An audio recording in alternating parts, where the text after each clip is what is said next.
Mamidele Michael Ofemi, who that was on the 29th July 2025. Akwashiki Godia on 3rd August. Abdulaziz Musaira Adwa on 4th August. Salis Shuaibu Afolabi 4th August. Adiola Solomon Lamilekon 10th August. Rufai Yanga 18th August. Distinguished Senator Manu Haruna 23rd August. Distinguished Senator Ekpanyon Asuko 25th August. Distinguished Senator Basi Enika Etim 20th August. Distinguished Senator Tony Woy 13th September.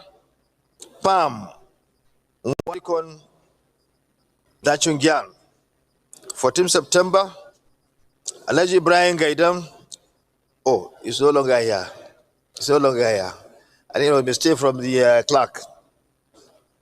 But in any case, we wish him happy birthday. He's not with us now, but he's always with us, being someone who served in this esteemed chamber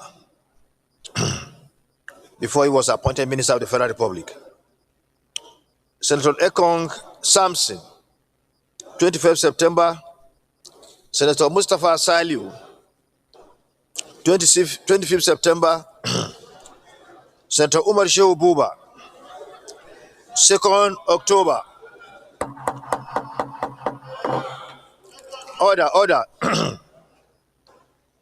On behalf of the Senate of the Federal Republic of Nigeria, I wish the distinguished senators happy birthday, long life, prosperity, and many more years of service to our fatherland.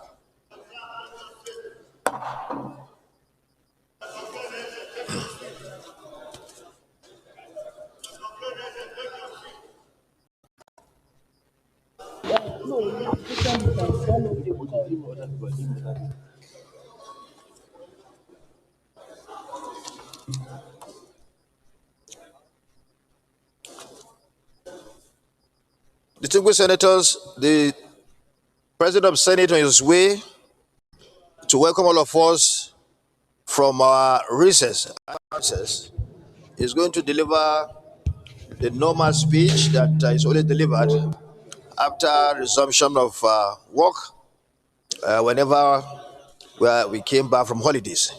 But before then, let me welcome all of you for resuming duties after our annual recess. You are most welcome, and I hope you had a wonderful recess. You have rested so much, and now you are energized to continue to work for our fatherland. You are most welcome. Point of order.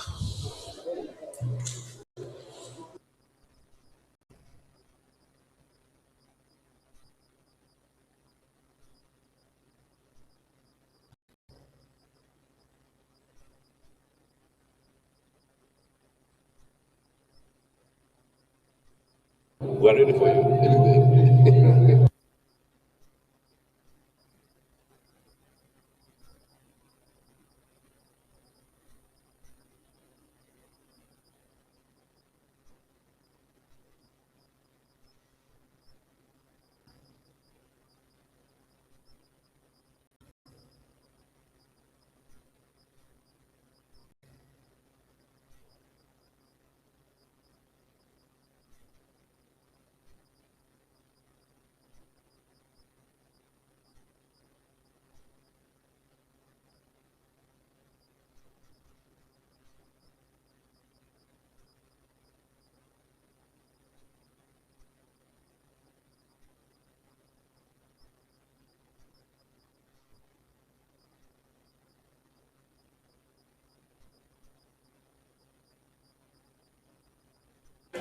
Point of order, sir.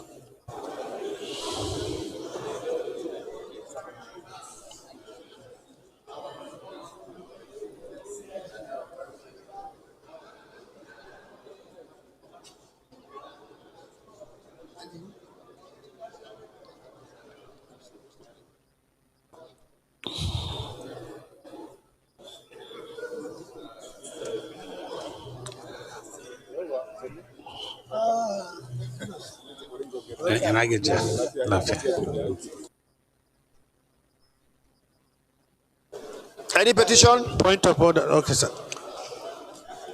Senator Osita.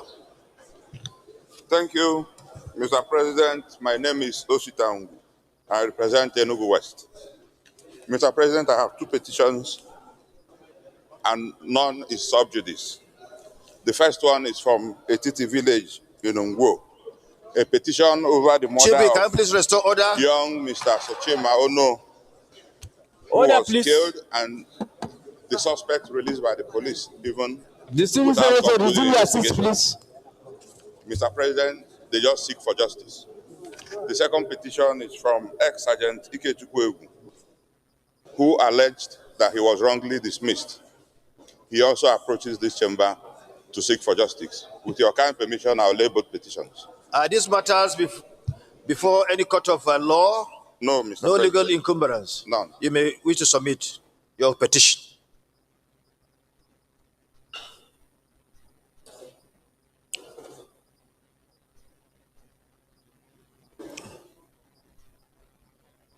This petition referred to the Committee on Public Petitions to work on it and report back within 2 weeks. The Minority Leader. Thank you very much, Mr. President of the Senate.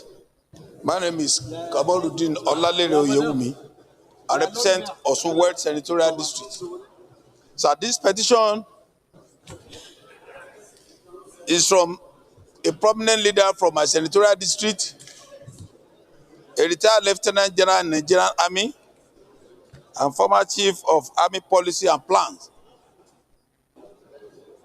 Lieutenant General Adeosun, and other very senior military officers, including retired Air Vice Marshal A.G. Yusuf and other eminent Nigerians, as regards the unlawful termination of some cadets in the school. And there is no legal encumbrance. They are just seeking for clemency of the Senate to be able to complete their program in school.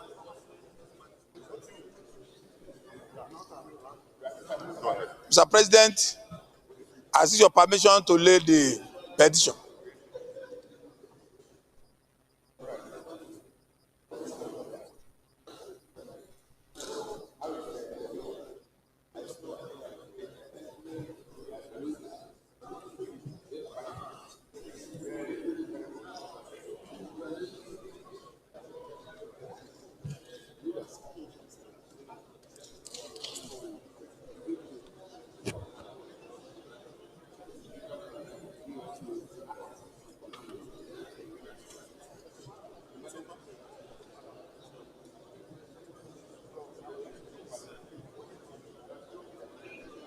Senator Kao Sumaila, take your seat.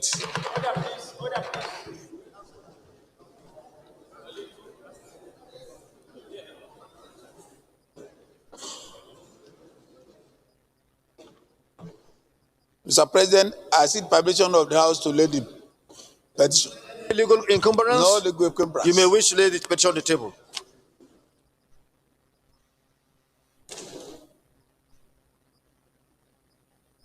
The petition is referred to the Committee on Public Petitions to report back within 2 weeks. Any other petition? Point of order, sir. Leader of the Senate.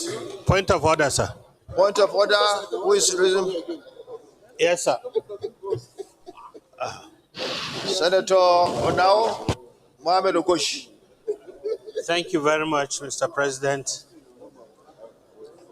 I come under order 41.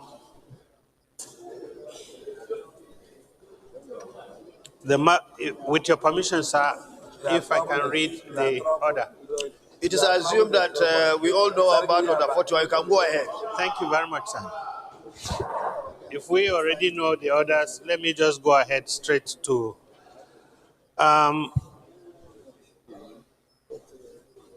this order is a matter of urgent public importance, and the need to pay tribute to Senator Solomon Ewuga, CON, for his exemplary service to Nasarawa State and the nation. This Senate notes with deep sense of loss the passing of Senator Solomon Ewuga, CON, a distinguished Nigerian statesman, consummate public servant, a community leader whose contributions to the national development and service to humanity left indelible marks on the political and socio-economic landscape of Nasarawa State and the nation at large. This Senate recalls that Senator Ewuga served Nigeria in various capacities with uncommon diligence, integrity, and vision. As a former Deputy Governor of Nasarawa State, Senator of the Federal Republic representing Nasarawa North Senatorial District, Minister of State for the Federal Capital Territory, and later a respected elder statesman whose wisdom guided successive administrations. Senator Ogoshi, Sir. I hope you were referring to personal explanation, right? No, sir. Personal explanation. You told me, you approached me this morning. Yes, sir. That you want to come under personal explanation I said, to a kind of pay tributes and also let us know that you lost one of our leaders in this country, yes, former Minister yes. Solomon Ewuga, which I agree that you can come under personal explanation. So you should be under personal explanation. We are not going to debate that. Was he a former senator? Then you come under. Well, it shouldn't be personal explanation. You need to come under substantive motion. But he has already come under personal.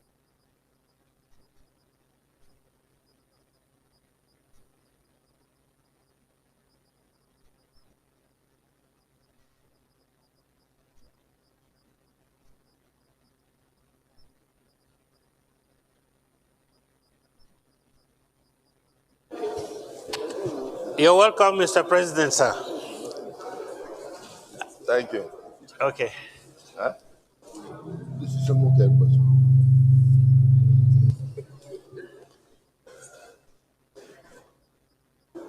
Yes. Can I continue, sir? Do you want to come under personal explanation? No, under 41, sir. Okay. For what day? Yes, sir. Today? Yes, sir. Okay, go ahead. Very quickly. Yes, sir. Like I was reading, sir. I said, this Senate recalls that Senator Ewuga served Nigeria in various capacities with uncommon diligence, integrity, and vision. As a former Deputy Governor of Nasarawa State, as a Senator of the Federal Republic representing Nasarawa North, Okay, I see what you mean. Distinguished. Sir. Is being a former senator. Yes, sir. We believe we should have more time. Yes, that's to why give him honor. Yes, so that's why I'm calling on the motion because of the nature of things that we have to do this morning. Yes, sir. We would like you to come on the next legislative day. Thank you very so much, that sir. It will be easy for us to really eulogize him. Thank you very much. He was one of us, and I think that's the best we can do for one another. Thank you very much. Is it the view of the Senate that he be allowed to come through the serious motion on the next legislative day? Those in support say aye. Those against say nay. The ayes have it. Thank you. Thank you very much, sir.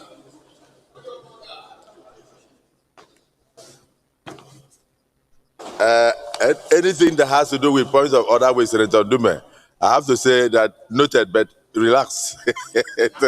Let me. Everyone. Senator Dume, Senator Ningi, your brother and your very close friend, has suggested that you should approach the chair immediately.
Let me distinguish colleagues.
Point of order.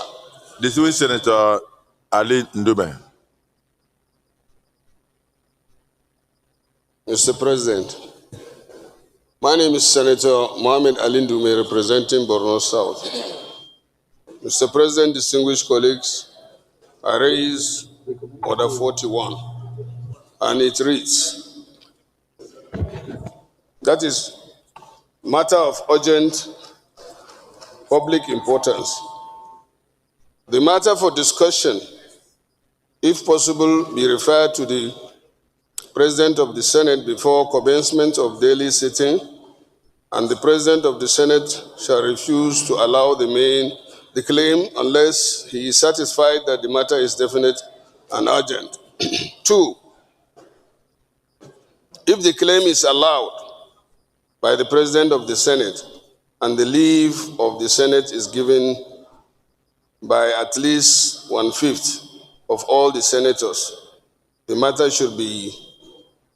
shall stand over till next legislative days. 3, a senator moving. Distinguished colleagues, I thought we agreed that we should take this on another day. Yes, that's what I want to do. You don't need to. The rules are embedded in the bosom of the Senate President. I'm well versed with it, so you don't need to read it out. Just that your point of order is cogent, urgent, and relevant. And therefore, is it the wish of the Senate that he be allowed to proceed with it on the next legislative date? Those in support say aye. Those against say nay. The ayes have it. So you'll bring it up again. Yes, Senator Aneka Mbasi. Thank you, Mr. President.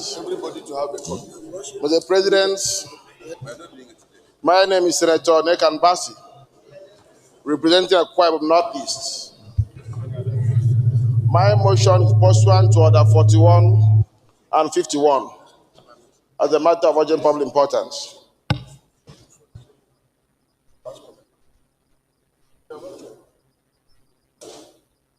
you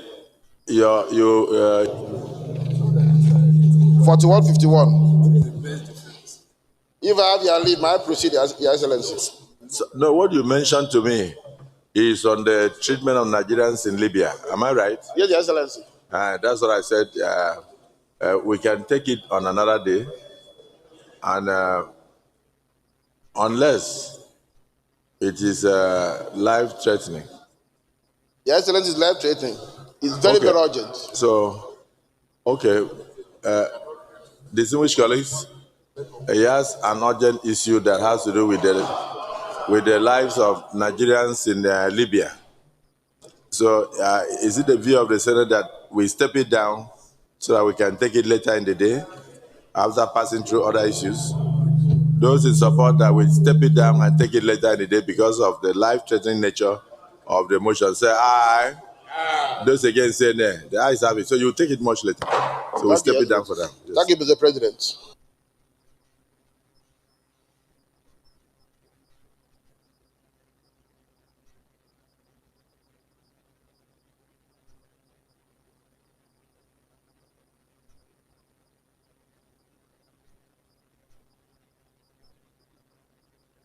Senator Garba, I was thinking you can give me just 2 minutes to read certain correspondences from the president. Okay. Thank you so much for indulgence. Let me very specially, the Deputy Senate President, the leader of the Senate, and the leadership of the entire 10 Senate, and my distinguished brothers and sisters. Let me join the Deputy Senate President to formally welcome you after the recess. I want to thank Almighty God for preserving your life through His mercy. We are back with the noble charge of legislating for our republic. So, as I join my colleague, the Deputy Senate President, to welcome you, I want to say that this return should bring about renewed bond and should reflect the very grave responsibilities that attend the high office of being a senator of the Federal Republic of Nigeria. Before all else, let us extend our warm congratulations to the President and the Commander-in-Chief and to all Nigerians on the celebration of the nation's independence anniversary. After we hoisted our flag of freedom 65 years ago, we are reminded that the journey of nationhood is not a sprint, but a marathon. One generation handing the torch like a relay of faith and sacrifice to the next generation. The flame may flicker, but it must never be allowed to die. May the labors of our heroes past continue to inspire us to build a nation that is free, just, and prosperous. Our country has walked through both shadow and sunshine while we were away. Many families have grieved for losing their loved ones, one of which was a very cruel boat tragedy that happened on the River Niger in Kogi State, and in the bloody outrage at the mosque in Katsina State. We mourn also the 12 forest guards that were slain in Okeodo in Kwara State, cut down while protecting our environment, martyrs of our service who remind us that insecurity knows no boundaries and knows no religion. We commiserate with our compatriots across the flood-ravaged states of Bayelsa, Sokoto, and Zamfara states as the 2025 flood season continues to uproot lives and destroy livelihoods. We urge urgent coordination between the federal and subnational governments to mitigate these devastations before they become annual calamities. To every home afflicted by these disasters, insecurity, hunger, and hardship, the 10th Senate of the Federal Republic of Nigeria hereby extend to them the hand of fellowship and the prayer of comfort. We promise them that we shall not flinch from the duty of relief and redress for our people in this country. While our hearts grieve, our hopes endure because of very glimmers of progress.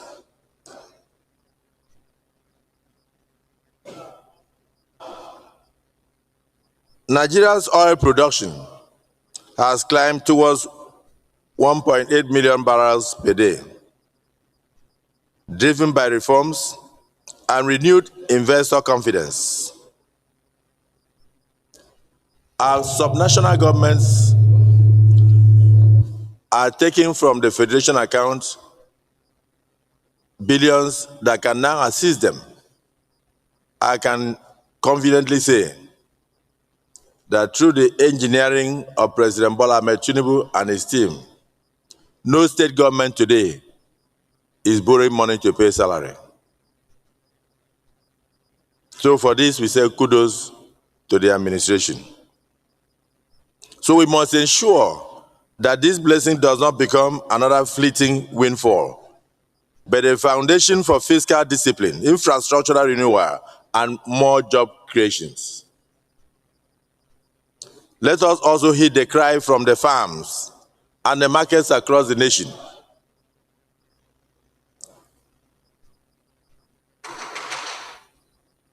Over 33 million Nigerians face acute food insecurity, a crisis demanding urgent legislative attention, particularly in areas of agriculture, rural roads, irrigation, and mechanization. This must be introduced. Hunger cannot be defeated with words. Hunger requires policy direction, diligent to defeat it. Our people do not look to us for lamentations. That is not why they voted us. They look to us for action. The banners of terrorism and banditry still threaten the very countrysides of Nigeria. The cost of living weighs upon the families and all tables in the nation like iron chains. The flickering of our national grid leaves cities in darkness and commerce in paralysis. These trials summon us to service of uncommon urgency and to partner with the executive arm of government so that together we can rewrite the story of our nation for generations to come. We must legislate with boldness. We must press forward with reforms to steady our economy. We must draw investments. We must broaden the tax base as we have done through the tax reforms. And we must nurture the growth of our nation. We must strike hard at the enemies of ignorance, disease by strengthening education, healthcare. We must do everything to counsel the misconceptions outside the shores of this country, because Nigeria is greater and Nigeria is more united than they are trying to make the world to believe. We must give the youths of Nigeria not only hope, but opportunities. We must revisit the constitutional amendment, the alterations, to make our federation stronger, our governance more efficient, and our democracy much more inclusive. Above all, we must wield our power of oversight with vigilance so that the people's money is spent for the people's good. Our relations with the executive shall remain frank, firm, neither obsequious nor obstructive. Where policies raise our people, we shall learn our strength.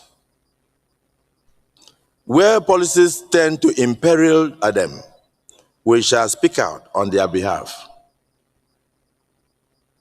We must continue to uphold the independence of this Senate, the dignity of these chambers, the hallowed chambers, the most prestigious club in the world, the elite club, the Senate, not just of the Federal Republic of Nigeria, but of any nation.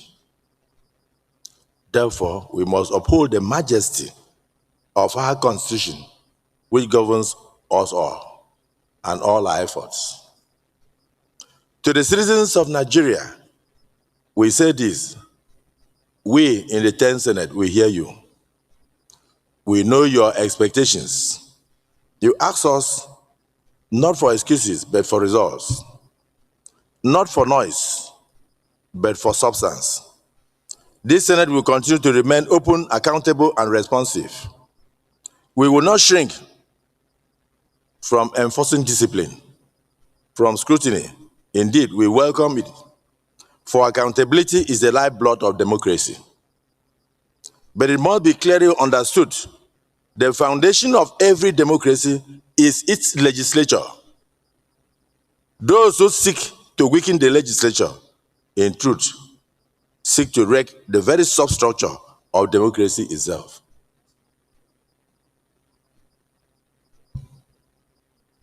As we stand once more on the threshold of another election, let me say another election season, let us speak plainly to our constituents about the sacred duty of choice.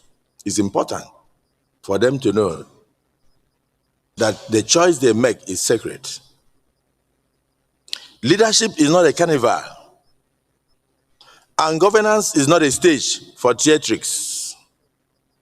Let no one mistake the nation's destiny for a costume drama, nor confuse applause with achievements. Whether in party primaries or general elections, let us not lay quality upon the altar of spectacle, nor exchange wisdom for noise, nor experience for glitter. If our politics must be mended, let it begin with the courage to choose the right men and women of integrity, of tested virtue, of proven competence, and of sincere devotion to service of our nation. We must teach our people that democracy will only flourish when ballots are cast, not for the loudest voice, but for the wisest heads. Not for those who seek office as an ornament, but for those who see it as a burden of duty. Distinguished colleagues, let history record that in our time, we did not shrink from the truth, nor flinch from our responsibilities, but urge our people toward leaders worthy of their trust. So as we resume today with fresh vigor and steadfast resolve, we must legislate not only for the Nigeria of today, but for generations yet unborn, and even for generations we shall never see. Let this Senate be remembered as an instrument of national transformation and a citadel of democracy that brought about hope for our nation. So I welcome you back to your hallowed chamber. I wish you God's mercies. May God prosper our labor on a daily basis, and may God bless the Federal Republic of Nigeria.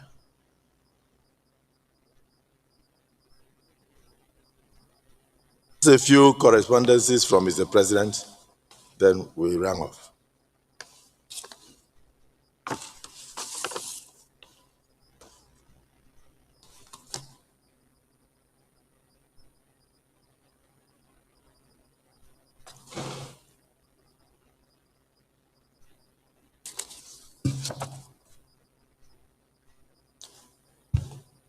The clerk, take notes.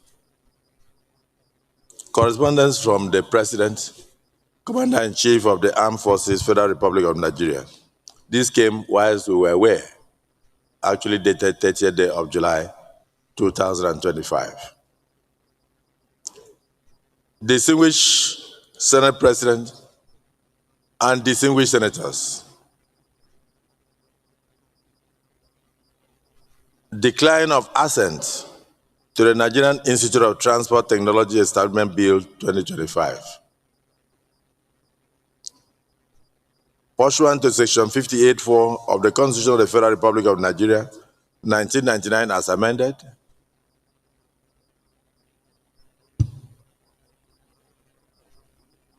I hereby convey to the Senate my decision to decline assent to the Nigerian Institute of Transport Technology Establishment Bill 2025. The rationale for my decision is that the bill is tainted with fundamental defects, such as Section 18, subsection 4A. The bill expands the source of funding the National Transport Logistics Research to include 1% of the freight on every import and every export from Nigeria without the approval of the Federal Executive Council. And more so when the institute is to be funded by the very federal government itself. Section 21 and 2 empowers the institute to borrow by way of loan or overdraft without the consent of the President of the Federal Republic of Nigeria, except where the amount to be borrowed is above 50 million or 50 million naira. In the Extant Act, borrowing can be made with the approval of the President. The removal of the approval of the President has not been explained or justified. The provision could be abused, as the institute may request to borrow amount equal to 50,000 naira or less in order to avoid presidential approval. This will amount to serious financial abuse. Section 23 and 4 on power to invest surplus funds. Since the institute is to be funded by the federal government and money appropriated by the government for any agency usually budgeted and accounted for, it is unlikely to have surpluses. The issue of investing surplus funds is usually applicable to agencies that are not funded by the federal government of Nigeria, but generate revenue to spend revenue in addition. Section 21 states that it is the surplus fund of the institute that should be invested, while Section 23 states that any of the institute's funds could be invested. This can allow funds other than surpluses to be diverted for investment purpose from original purpose. Section 18(2) requires money in the fund to be applied towards the promotion of the objective and functions of the Act. It does not include or recognize the investment of the funds of the institute. This seems contradictory to Section 23, which purports to allow the institute to invest its funds on securities as approved by the minister. On the above reasons, I withhold my assent to the bill. Please accept, distinguished Senate President, distinguished senators, the assurances of my highest regards. Yours sincerely, Bola Ahmed Tinubu, President, Commander-in-Chief of the Armed Forces of the Federal Republic of Nigeria. Here, I want to thank the President for taking time to go through each and every bill that we send to the executive. This is very, very impressive because it means that the executive took time to go through clause by clause. And so we will do justice to all the observations put forward by the president. So this is again committed to the Committee of the Whole Senate.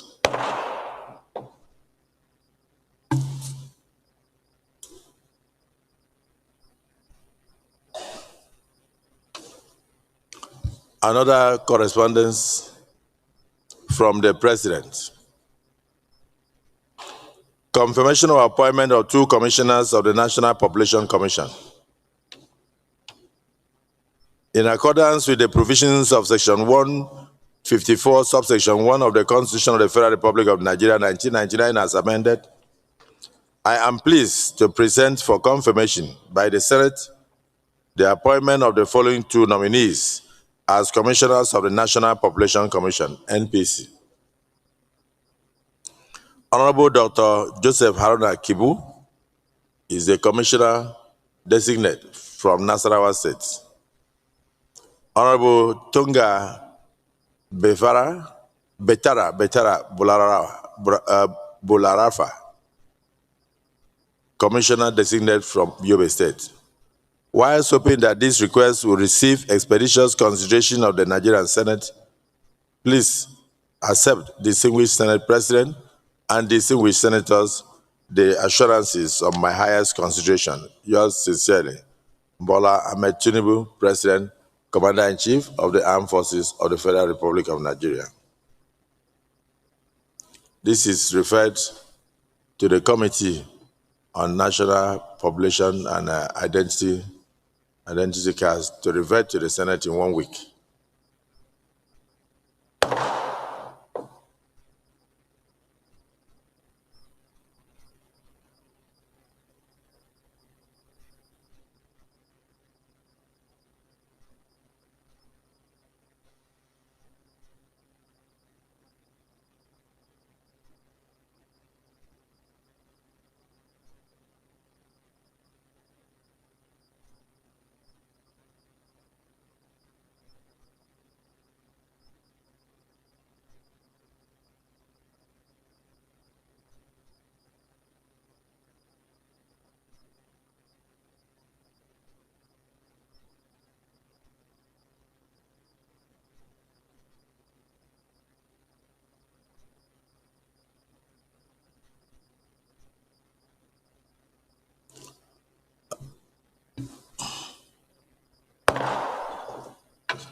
Further correspondence from Mr. President.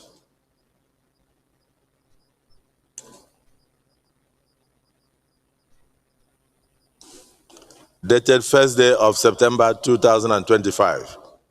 He came while we were on recess. Distinguished Senator Godswill Akpabio, GCON, President of the Senate. Confirmation of appointment of commissioners for Revenue Mobilization, Allocation and Fiscal Commission, RAMFAC.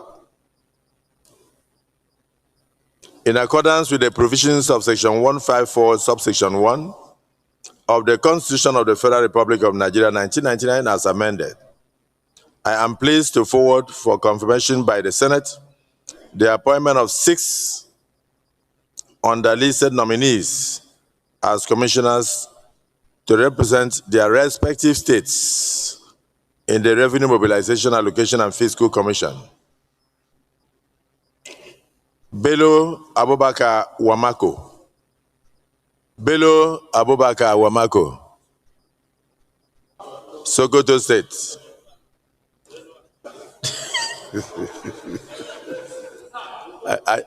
I'll take it again. Bello Abubakar Wamako. Not Senator Wamako, but Commissioner Designate from Sokoto State. Hadizatu Owane Mustafa, Commissioner Designate from Borno State. Senator Marafa Bashir Abba, Commissioner Designate from Taraba State. Ahmed Waziri Hassan, Commissioner Designate from Adamawa State. Bob Helen Inafra, Commissioner Designate from Bayelsa State. Boyeka Oladele, Commissioner Designate from Osun State. While I hope that the Senate will consider and confirm the nominees in the usual expeditious manner, please accept, distinguished Senate President, distinguished senators, the assurances of my highest consideration.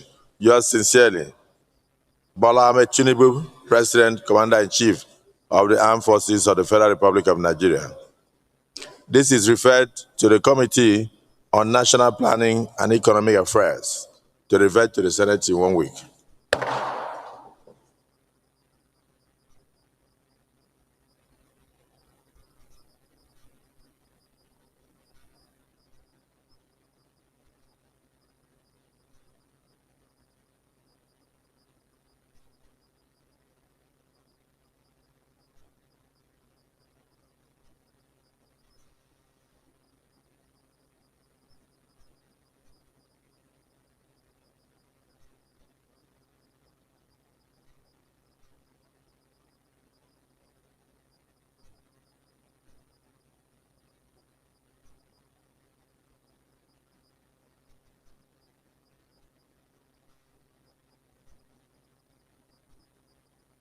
This is from Mr. President, Chairman Power. Chairman Power. Confirmation of appointment of the Chairman and Commissioners, Nigerian Electricity Regulatory Commission, NEC. Distinguished Senate President, dated 6th day of August 2025, whilst we were on break. In accordance with the provisions of Section 35, subsection 1 and 3 of the Electricity Act 2023, I am pleased to present for confirmation by the Senate the appointment of the following 3 persons as Chairman and Commissioners of the Nigerian Electricity Regulatory Commission, NEC. Engineer Abdullahi Garba Ramat. Well, you have been nominated as Chairman of NEC. But this is not Senator. This is Engineer. So it could be a coincidence of name. Abubakar Yusuf, Commissioner Designate Consumer Affairs. Dr. Faud Olayinka Anima Shaun, Commissioner Designate Finance and Management Services. While it is hoped that the Senate will consider and confirm the nominees in its usual expeditious manner, please accept, distinguished Senate President, distinguished senators, the assurances of my highest consideration and personal regards. Signed, President Bola Ahmed Tinubu, President, Commander-in-Chief, Armed Forces of the Federal Republic of Nigeria. This is referred to the Committee on Power to revert to the Senate in 1 week.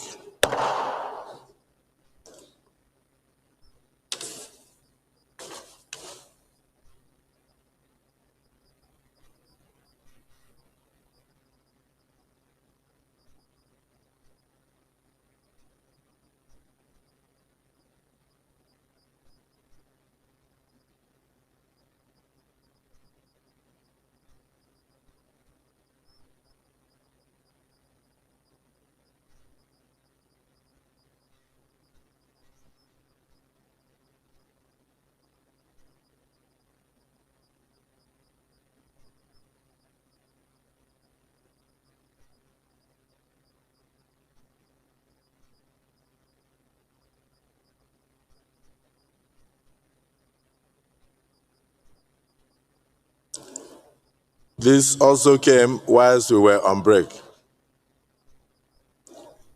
Distinguished Senator Godswill Akpabio GCN, Senate President, Distinguished Senate President, confirmation of appointment of commissioners for the Federal Competition and Consumer Protection Commission, FCCPC. In accordance with the provisions of Section 5, subsection 1 and 3 of the Federal Competition and Consumer Protection Commission, FCCPC Act 2018, I am pleased to present for confirmation by the Senate the appointment of the following two persons as commissioners in the FCCPC. Mr. Louis Odion, Edo State Commissioner Operations. Mr. Umusalma Isiaka Rabiu, Kano State Commissioner Corporate Services.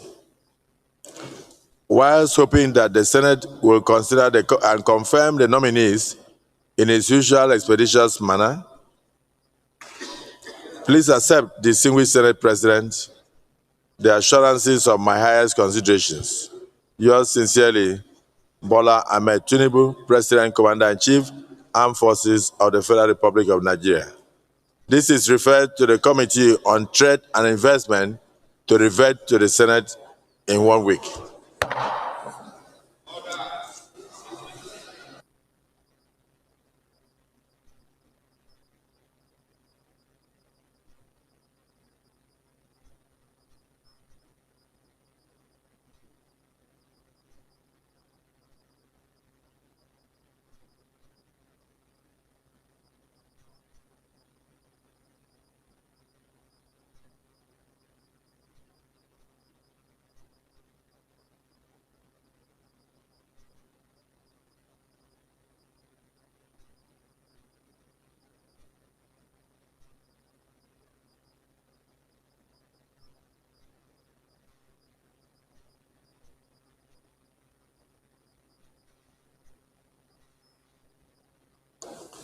Further correspondence from Mr. President.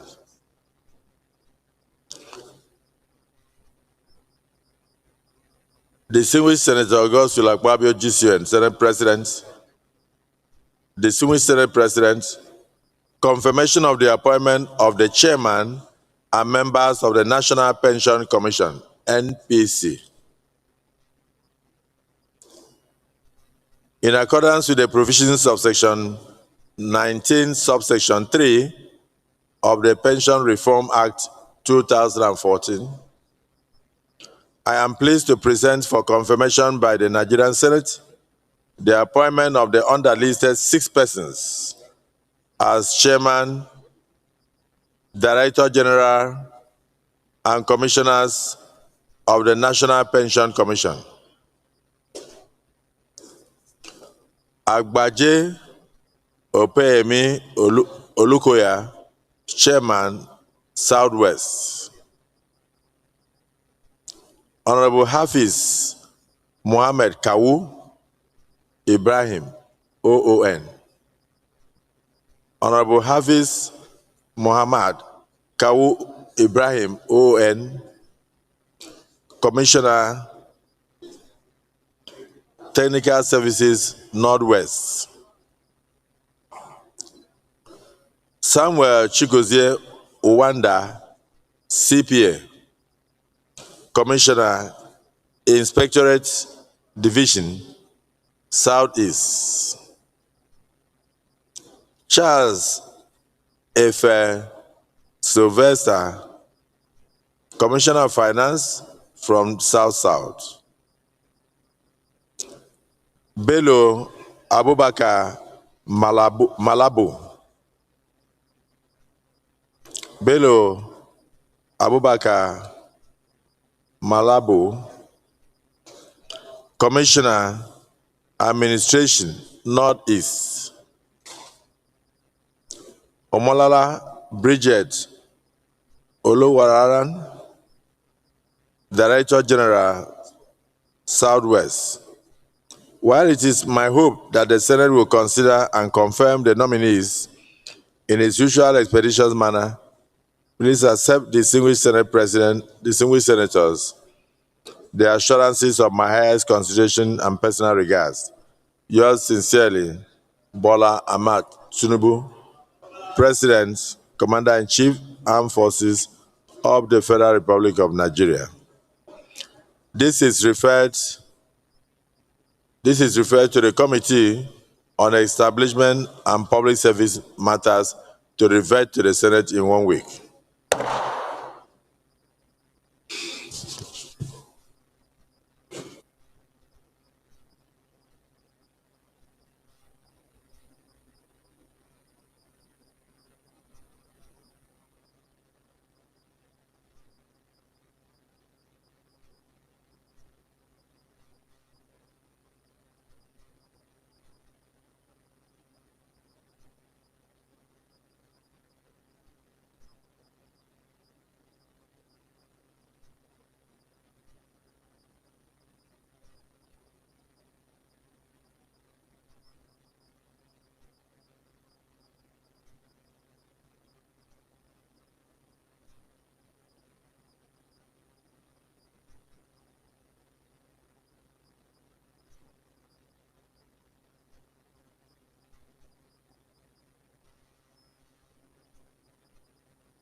Further correspondence from Mr. President.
State. Senator Stangu, take your seat. Senator Abiru, take your seat.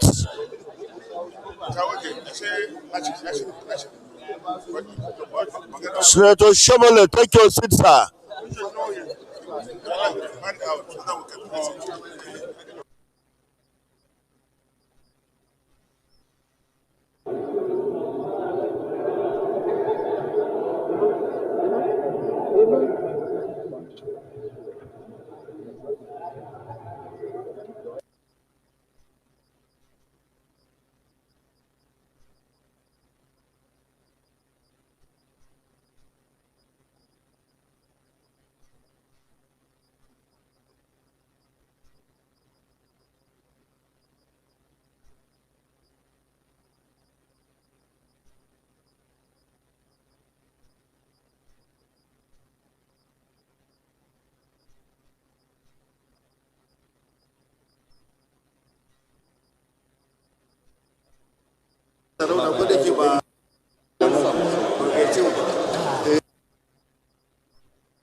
Order, please. Distinguished Senator Oshirole, Distinguished Senator Abiru, take your seats. Sanusa, Lavia Kalosa. Sanu. Distinguished Senator Dendu, Senator Bilbis, Distinguished Senator Buhari, take your seats. Senator Dendu, take your seat. Senator Kausumaila, take your seat. Yes, thank you. Distinguished colleagues. Senator Padahunsi, Senator Padahunsi, take your seat.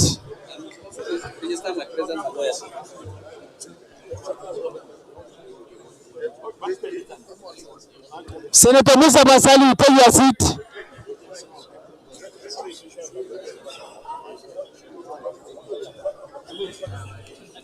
Take your seats. Take your.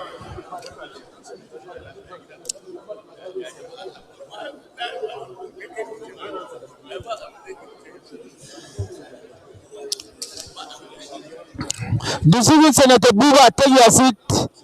Distinguished Senator Sani Musa, take your seat. Yes. Distinguished Senator Buba, take your seat. Senator Bilbis, take your seat. Senator Distinguished colleagues. Senator Denduse, take your seat. Senator Mbine, take your seat. Distinguished colleagues. Further correspondence from Mr. President.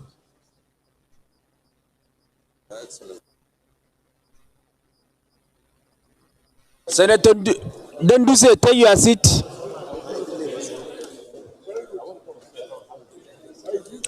Senator Ogoshi, Ona Ogoshi, Senator Ona Ogoshi, take your seat.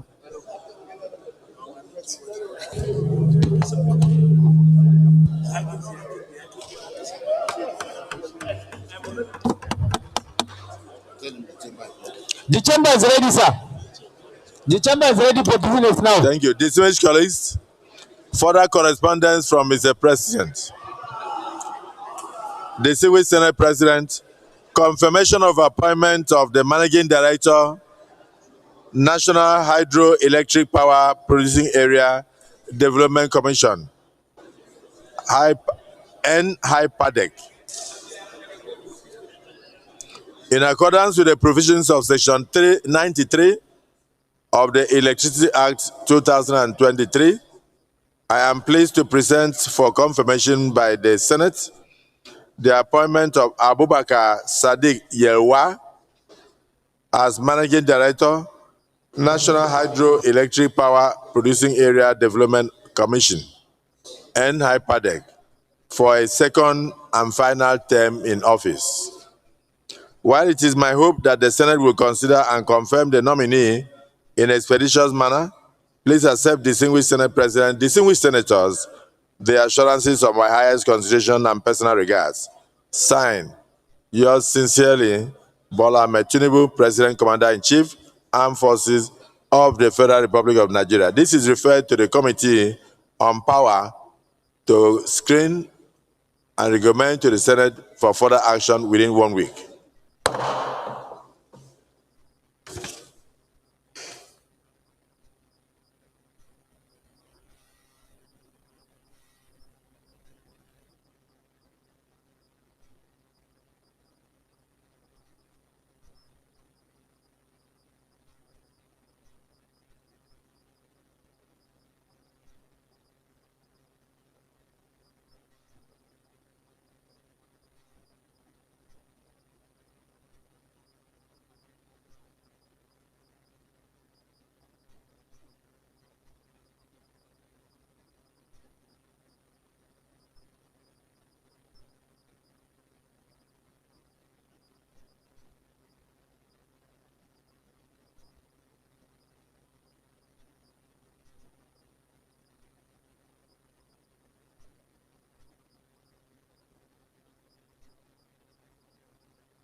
You have the approval.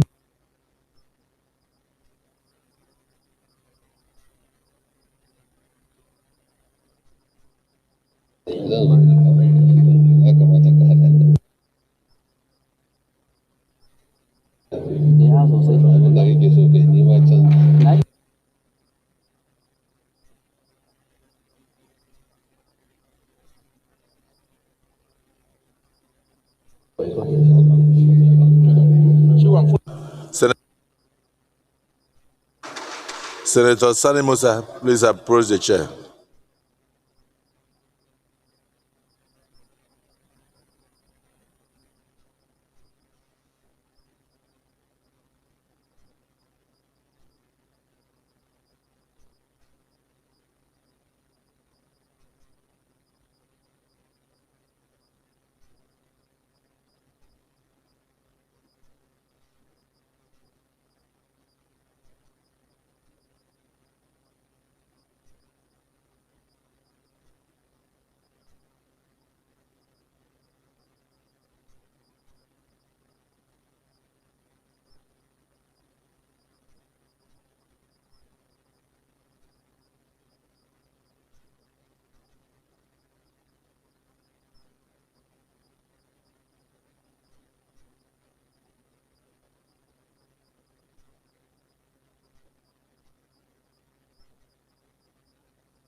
Distinguished Senator Sani Musa, distinguished Senator Abiru.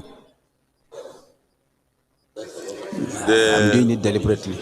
Distinguished Senator Sani Musa. Distinguished Senator Sani Musa, distinguished Senator Abiru. Chairman Banking, Chairman the Chief Finance, Whip has resume your just seats. recognized your contributions to national development.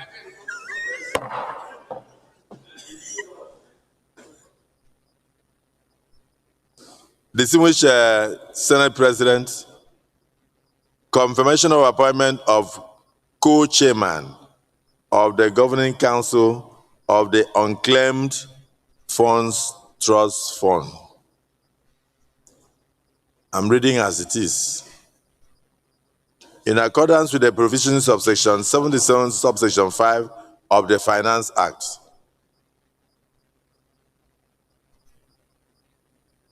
(2020), I am pleased to forward for confirmation by the Senate the appointment of Obehi Ire Okafor as co-chairman of the Governing Council of the Unclaimed Funds Trust Fund. Unclaimed Funds Trust Fund.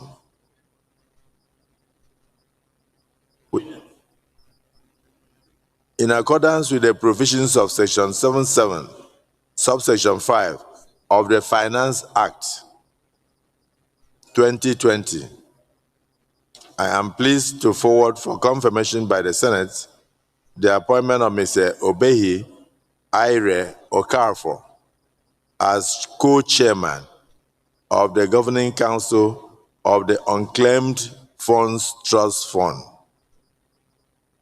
While I hope that the Senate will consider and confirm the nominee in its usual expeditious manner, please accept, distinguished Senate President and distinguished senators, the assurances of my highest consideration.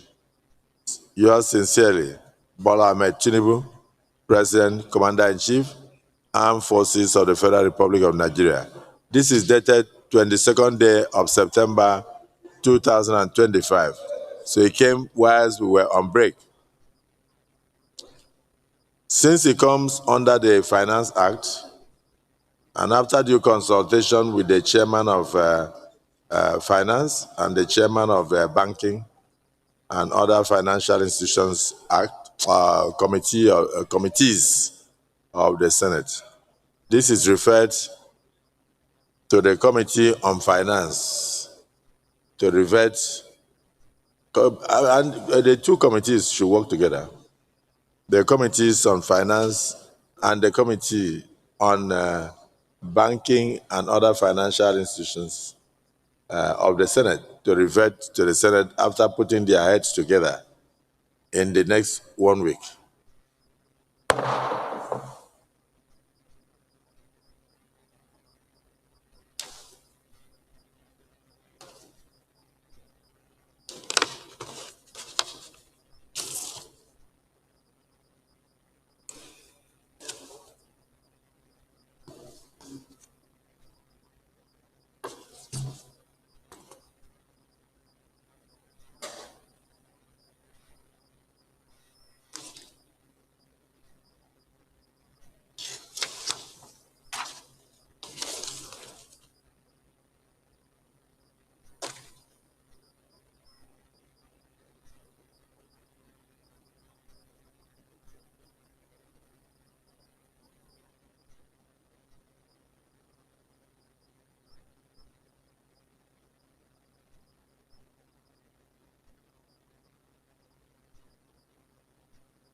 Further correspondence from Mr. President.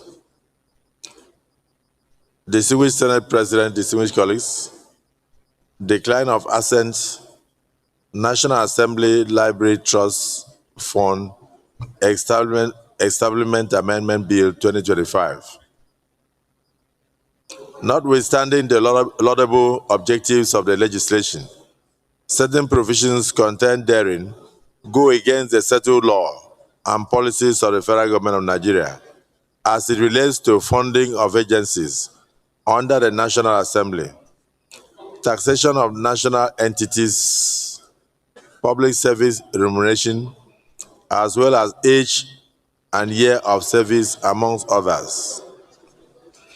If this bill becomes law, these provisions will establish an unsustainable precedent against the public interest. Further to the above, I will not be granting presidential assent to the bill. I hope that the Senate will take necessary steps to fix the identified issues with this legislation. Please accept, distinguished Senate President, the assurances of my highest regards. Yours sincerely, Bola Ahmed Tinubu, President Commander-in-Chief, Armed Forces of the Federal Republic of Nigeria. This is referred to the Committee on Special Duties for special attention. And the committee should work in collaboration with the Committee on Establishment and Public Service Matters and revert to the Senate as soon as practicable.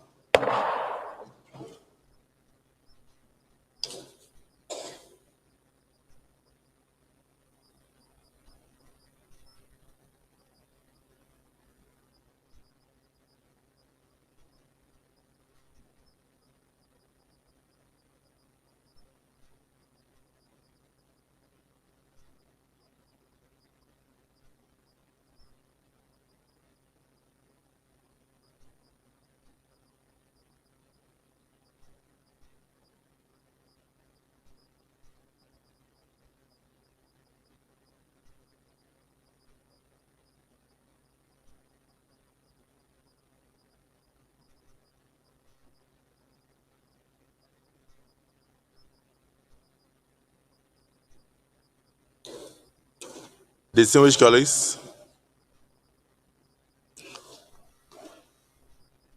just to inform you that Mr. President has given assent to the Nigerian Police Force Training Institutions Establishment Bill 2025 amendment.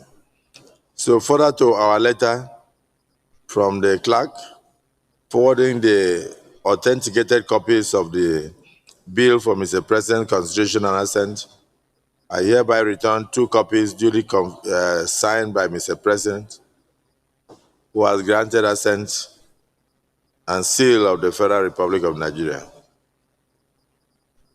This now establishes the police training institutes in the various areas designated by the Nigerian Senate.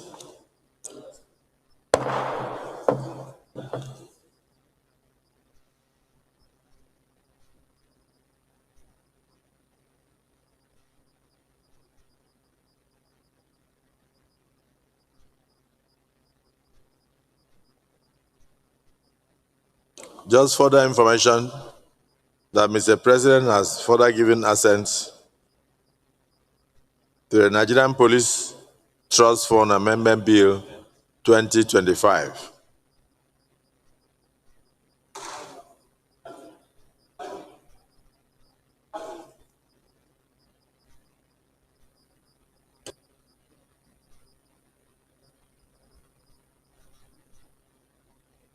Seal of the President of the Federal Republic of Nigeria and his signatures have therefore concluded the Nigerian Police Trust Fund Amendment Bill, Establishment Bill, now an Act of Parliament.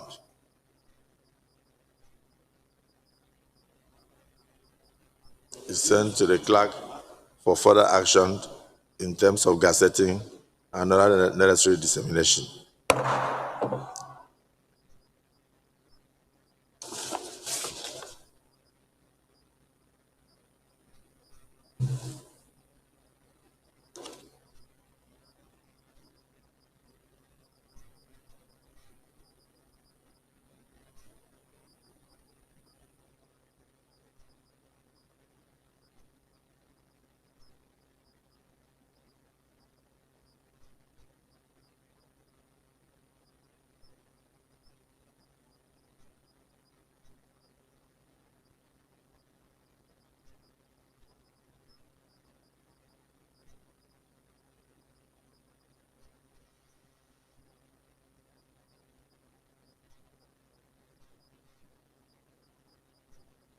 Final announcement. Just to let the distinguished senators know that today we have the APC youth leaders from Delta State North, from Delta North Senatorial District in the gallery to observe Senate proceedings. APC, you're welcome to the Hallowed Chambers. Okay, APC Delta, youth leaders of Delta North. You are welcome to observe Senate proceedings. Here, there is no political party, so you are welcome, and we are happy to see all of you. I wish you fruitful observations and journey mercies and victories in future elections. Thank you. Leader of the Senate.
Mr. President,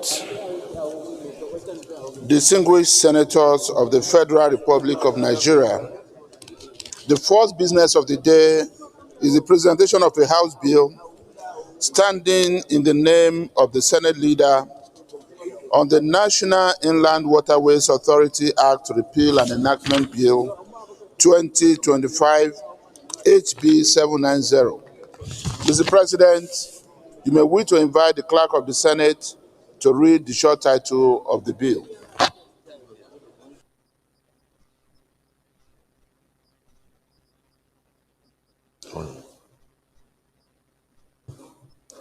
Clerk of the Senate. Mr. President, distinguished senators, National Inland Waterways Authority Act Repeal and Enactment Bill 2025 HB 790. First reading. Distinguished colleagues, National Inland Waterways Authority Act, Repeal and Reenactment Bill 2025, HB 790. First reading taken. Leader of the Senate.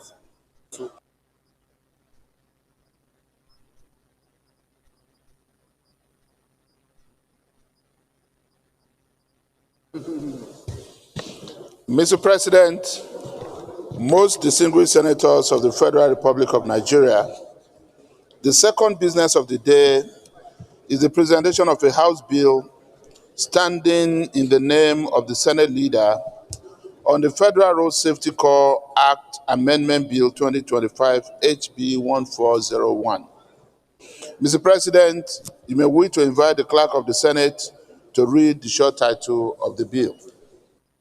Clerk of the Senate. Mr. President, distinguished senators, Federal Road Safety Corps Act Amendment Bill 2025, HB 1401, first reading. Distinguished colleagues, Federal Road Safety Corps Act Amendment Bill 2025, HB 1401, first reading taken. Leader of the Senate.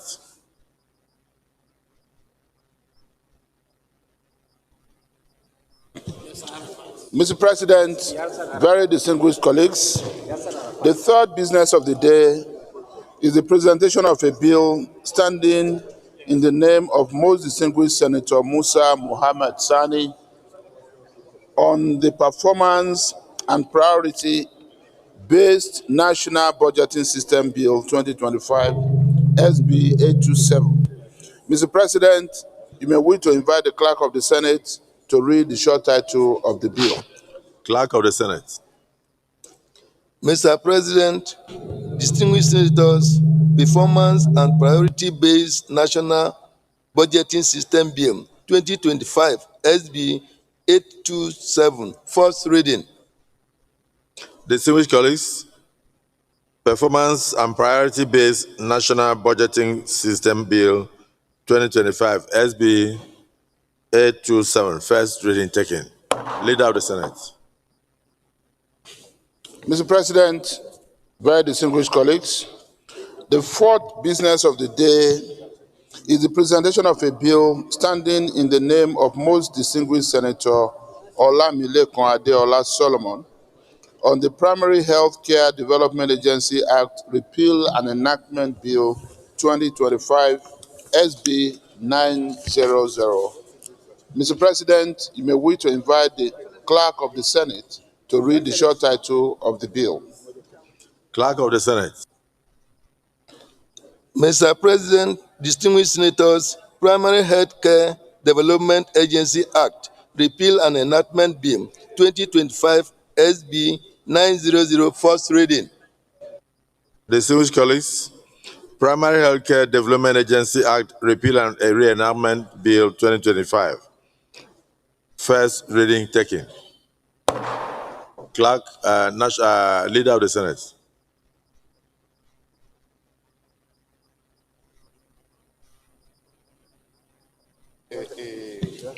Mr. President, very distinguished colleagues, the fifth business of the day is the presentation of a bill standing in the name of most distinguished Senator Father Unsi Adenigba Francis on the Psychiatric Hospitals Management Board Act Amendment Bill 2025, SB 901.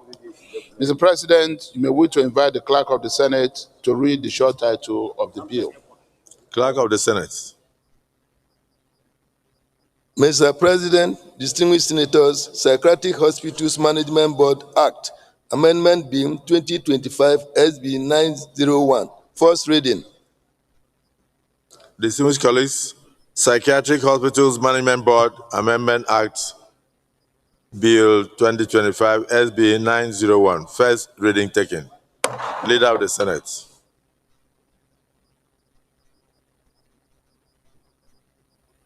Mr. President, very distinguished colleagues, the sixth business of the day is the presentation of a bill standing in the name of most distinguished Senator Ibrahim Lamido on the National Youth Service Corps Act Amendment Bill 2025, SB 902. Mr. President, you may wish to invite the Clerk of the Senate to read the short title of the bill. Clerk of the Senate. Mr. President, distinguished senators, National Youth Service Corps Act Amendment Bill 2025, SB 902, first reading. Distinguished colleagues, National Youth Service Corps Amendment Bill 2025, SB 902, first reading taken. Leader of the Senate. Thank you, Mr. President. Very distinguished colleagues, the first order of the day is the second reading of the Passport Miscellaneous Provisions Act Amendment Bill 2025 SB 570. Distinguished senators will recall that the bill was read for the first time in this hallowed chamber on Thursday, the 3rd of October 2024.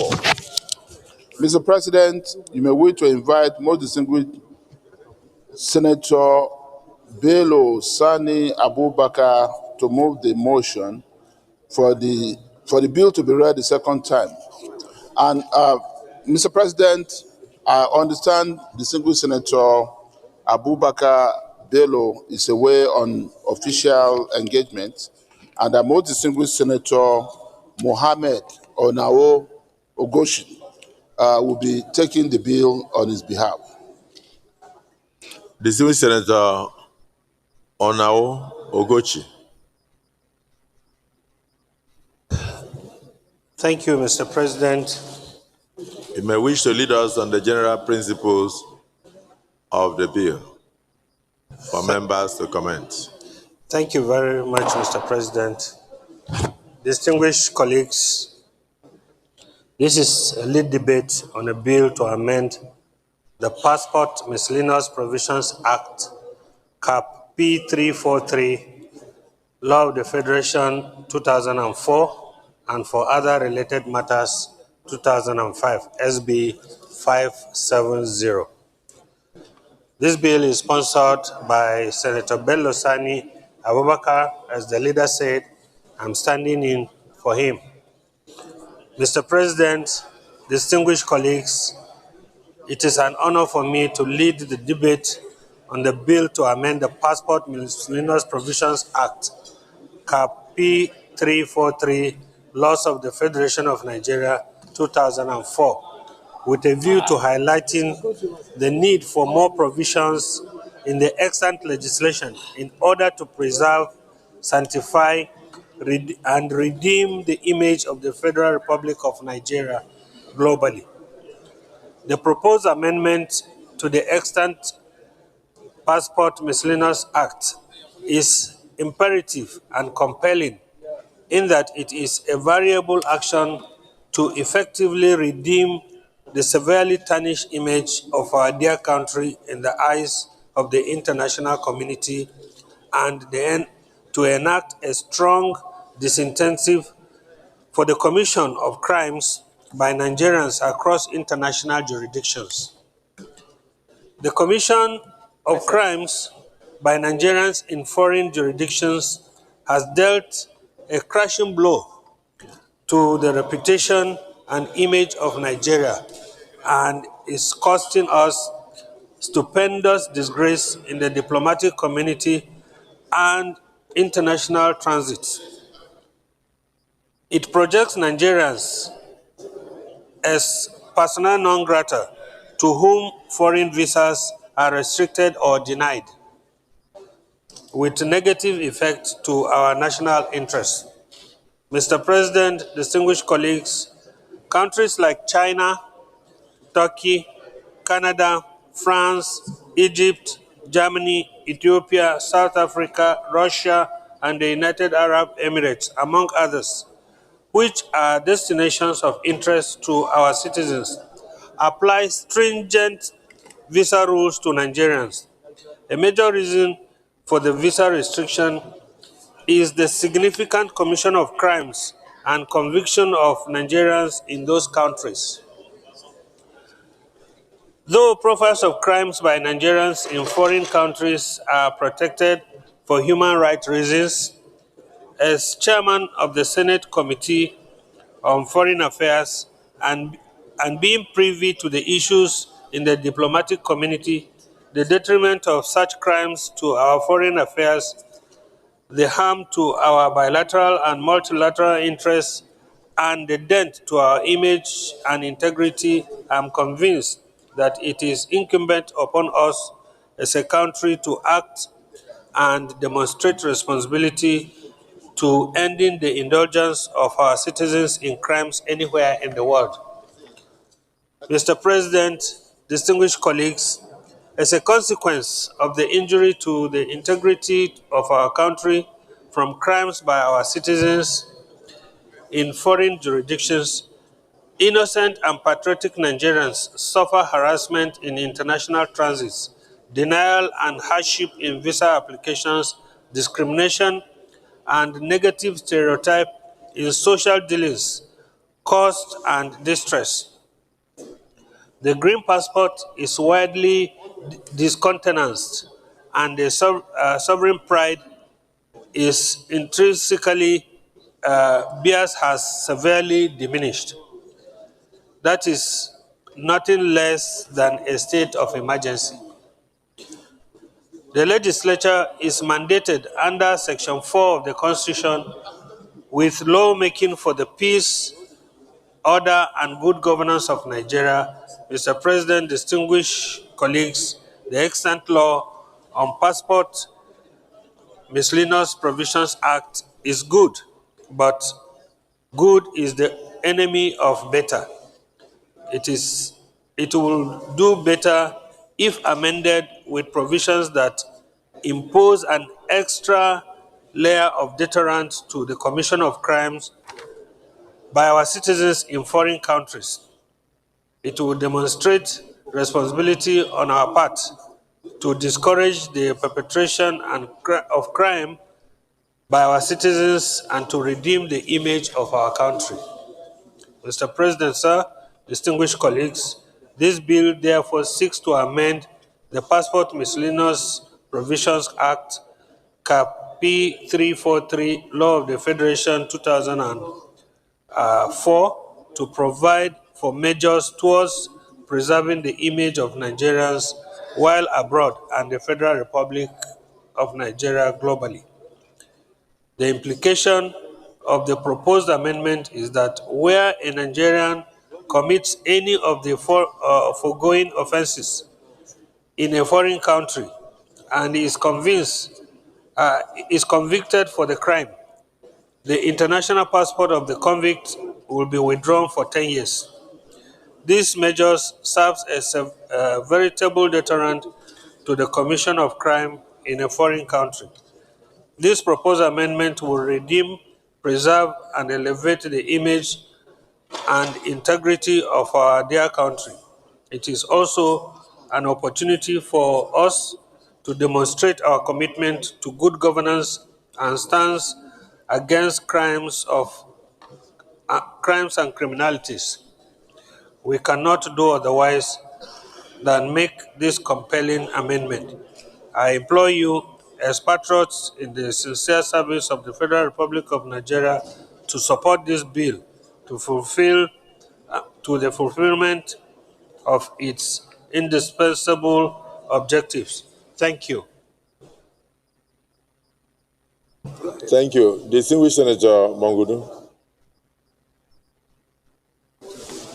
Mr. President, distinguished senators, my name is Mohamed Tahir Monguno. I represent Borno North Senatorial District. Mr. President, distinguished senators, this bill is very apt and germane and wouldn't have come at a better time than now, especially against the backdrop of the denial of visas to Nigerians by various countries across the globe, as well as the profiling of holders of green passport, the Nigerian passport, while in foreign jurisdictions. This is merely visited upon innocent Nigerians as a result of the crimes that is being perpetrated by other Nigerians in foreign crimes. That is why various countries have taken steps with a view to denying visas to Nigerians and profiling Nigerians while in foreign jurisdictions as a result of crimes being perpetrated by Nigerians abroad. So what this bill essentially seeks to do is to punish Nigerians that have committed crime in foreign lands by withdrawing their passport for 10 years to serve as a deterrence to other Nigerians from committing crimes in foreign jurisdictions that will go a long way in tarnishing the image of the country that led to the denial of visas and profiling of Nigerians abroad. So I implore my colleagues to support the second reading of this bill in order to redeem the image of Nigerians and to nip this ugly scenario in the bud. I support the second reading of this bill, sir. Thank Since Senator Babangida. No, thank you very much, the President sitting as chair. I stand to lend my voice and support the second reading of this bill. I commend the presenter of this bill because it is timeous, it is apt. Mr. President, distinguished colleagues, I'm Senator Babangida Hussaini representing Jigawa Northwest. And I think it is time for us to really look critically into this issue because Nigerians of all shades and colors are being disrespected in foreign lands. Nigerians are profiled because of the ease of acquiring Nigerian passports. With the advent of the ECOWAS protocol in 1975, Nigerians and other African countries unified the passport issuance system by granting the ECOWAS passport. But sadly, crimes committed by other nationals, not necessarily Nigerians, are attributed to Nigerians and were being profiled in foreign countries. We have cases, numerous cases, to buttress this argument.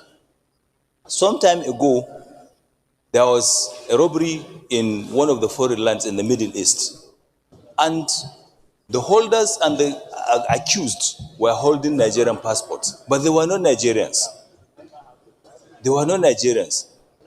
And unfortunately, every Nigerian is profiled and seen as a potential criminal. And I think it is high time we look critically into this, support the second reading of this bill, tighten the process of acquiring Nigerian passport, and make sure that at least those who really need Nigerian passports are issued, and only to Nigerians, bona fide Nigerians. I think it is apt we support the reading of this bill, and I hope that our colleagues will give this expeditious consideration. Thank you, sir. Is there anybody opposed to this bill? No. Going for a second reading? Because one of the things that attracts me to this bill has to do with the idea of preserving the dignity and the integrity of Nigerians. Like distinguished Senator Babangida pointed out, I am aware of that case in the Middle East, specifically Dubai, where some people committed, some black people committed robbery, and they were holding Nigerian passports. But eventually, when investigation was done, they discovered that they were actually not Nigerians.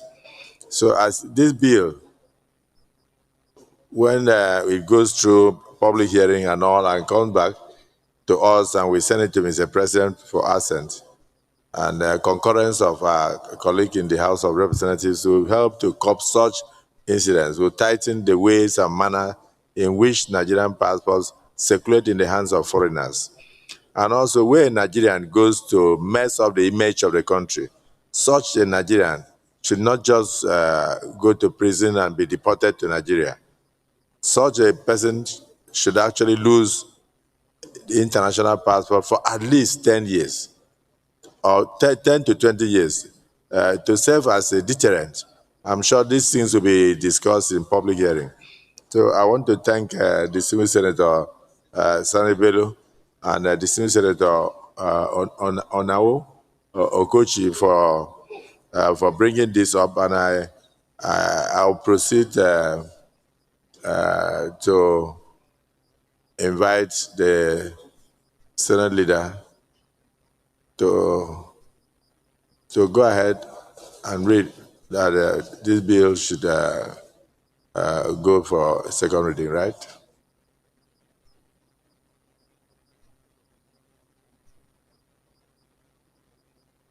Distinguished colleagues, those in support that this bill be read a second time, say aye. Those against, say nay. The ayes have it. Clerk of the Senate, you may proceed to read the bill for the second time. Mr. President, distinguished senators, a bill for an act to amend the passport miscellaneous provisions, Act Cap P343, Laws of the Federation of Nigeria 2024, to provide for measures towards preserving the image of the Federal Republic of Nigeria globally and for other related matters 2025 SB 507. Second reading.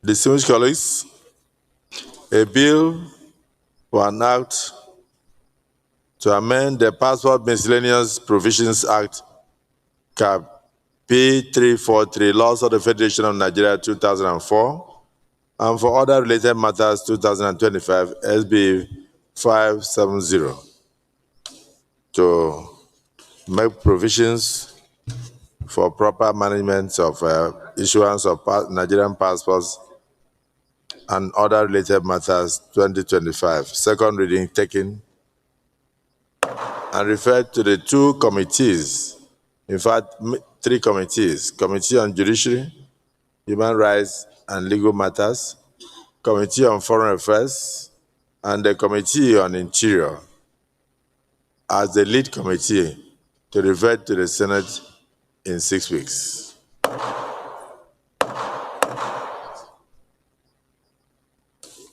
Leader of the Senate.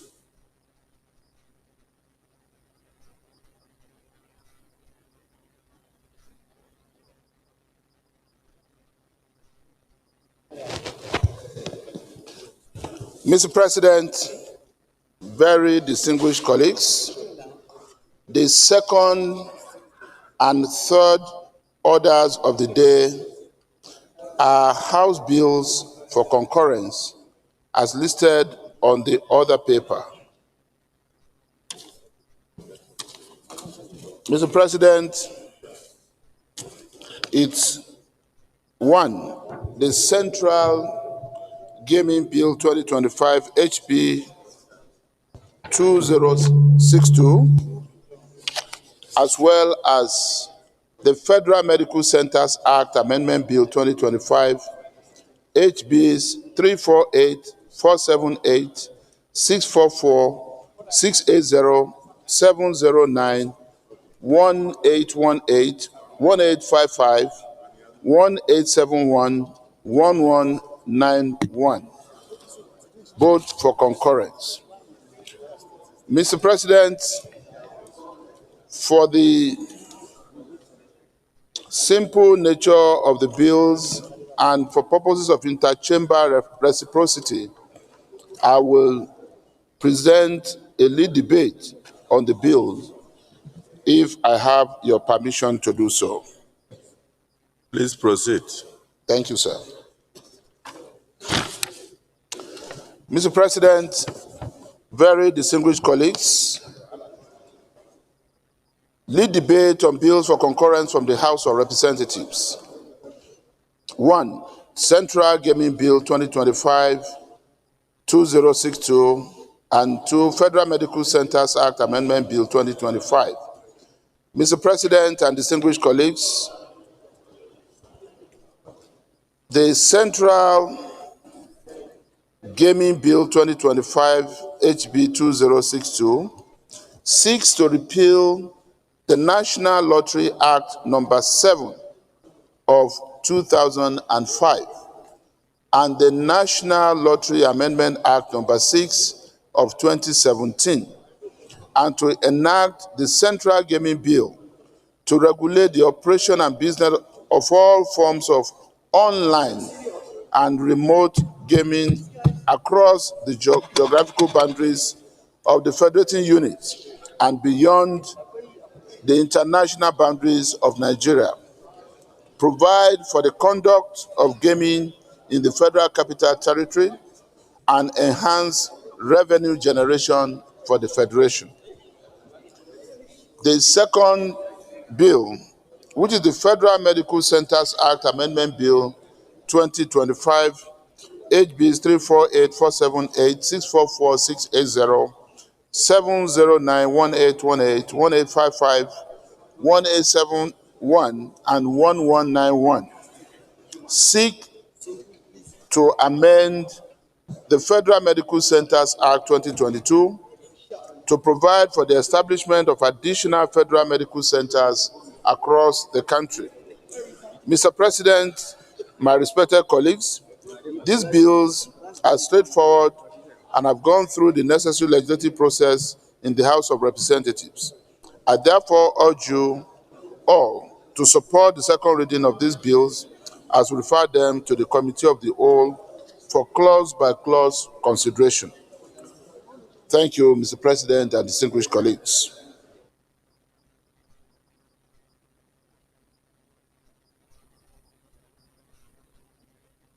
Any contributions? Senator Asukwa. Good afternoon, Mr. President, distinguished colleagues. My name is Asuko Ipeyong, Senator representing Cross River South. Mr. President, the bill for concurrence from the House of Representatives, Central Gaming Bill 2025 HB 2062, is before us, Mr. President. I recall in this chamber some months ago, a bill was proposed by Senator Steve Sunday Karimi with regards to amendment of the gaming bill. And during that presentation, I stood up and contributed, and I mentioned that I am aware of a Supreme Court judgment wherein it was stated as a verdict by the Supreme Court of the land that gaming is the exclusive preserve of the subnational government, and that the National Assembly can only legislate on gaming when it comes to the Federal Capital Territory. I see here before us that this bill seeks to regulate the operations of gaming, not just of the FCT, but of the subnational government, although it says it intends to focus on the online and remote aspects of it. I would like to ask that the committee actually takes its time to review this bill for concurrence to ensure that there is no disparity between the Supreme Court judgment and what is being proposed here, especially as it pertains to the operations at the subnational level. Thank you, Mr. President.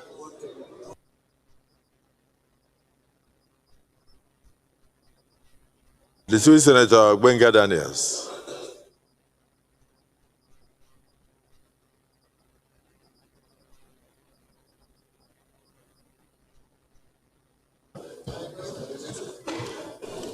Thank you, our President. I'm Otumba Gbenga Daniel, representing Ogun East Senatorial District.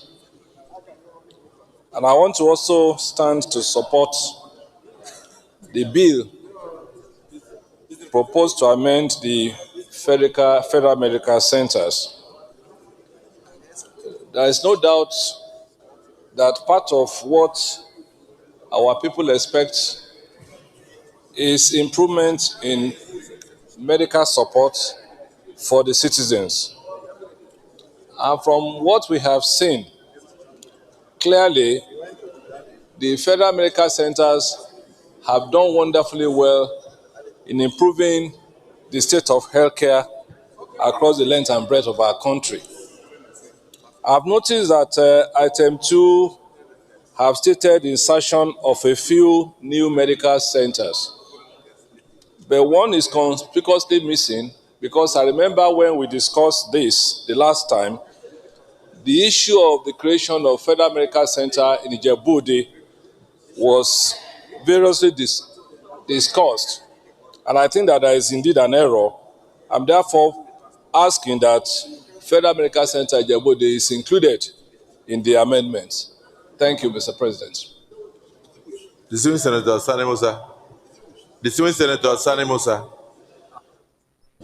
Thank you, Mr. President. I think the submission, my name is Mohammed Sani Musa, Niger East Senatorial District.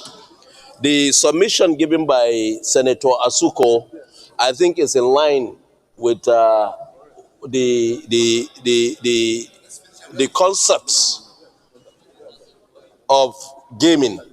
Because when you said online gaming, and then what is then going to be the position of the subnationals? So I think the submission by Asuko have captured everything. So it is left for the chamber to consider, are we going to now uphold this, or we are going to bring back what we have done earlier and amend? Because there will be conflicts of the two.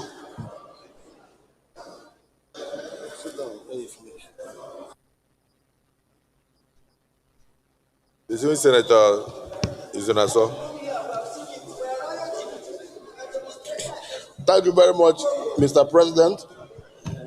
My distinguished colleagues, I think there appears to be a misconception here.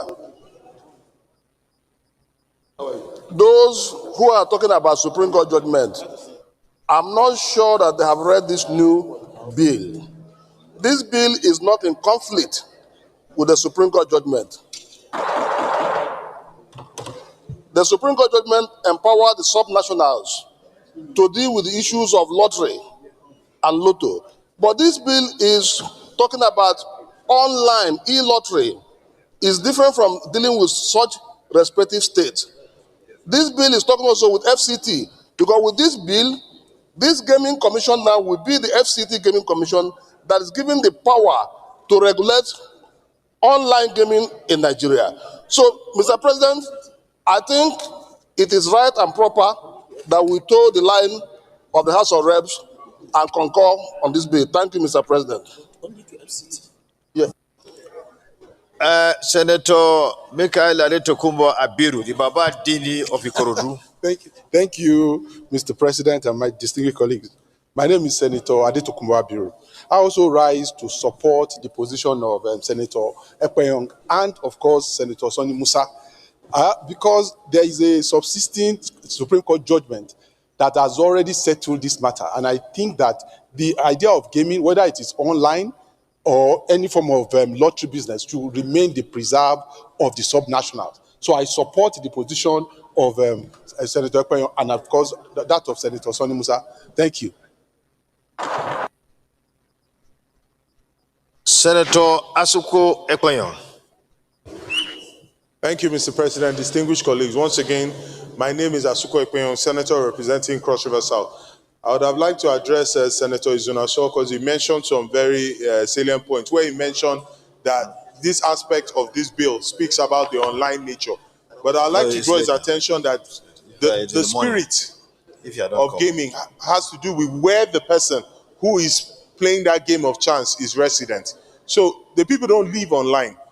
The action may take place online, but it is at the point of where that person is resident that that activity is said to have taken place. So if a person is playing online in, for instance, Calabar, Cross River State, that gaming is happening in Cross River State, and it is the preserve of the Cross River State to legislate on that activity. I just wanted to clarify that. Thank you very much. Nobody from the opposition to give your own view in respect to this? Only the ruling party members? Okay, since there's no one in the opposition, let me still give Senator Sharafaddin of his Prince Ali Sharafaddin. Thank you, Mr. President. I am Senator Sharafaddin Abiodun Ali. I rise to support the position of Senator Ekpeyong and others who have spoken on that behalf. We are not saying that nobody can say that the Supreme Court decision can be challenged. That is out of it. With what Senator Izunaso is saying, we do not say whether it's right or not, but the truth is gaming has to take place at a particular place, whether online or the person who is engaging in it must be resident, as Senator Ekpeyong said. So I will want to support his position that Mr. President allows us to review this particular act that has been passed by the House of Reps so that we'll be able to look at it and see whether it's in line with what we want or against the Supreme Court position. Please, I think we shouldn't overflog this matter. The issue is very straightforward, very clear. And after Senator Alero has spoken, I think we'll come to the conclusion of the debate so that we can put the matter to vote. Senator Alero, you have the floor.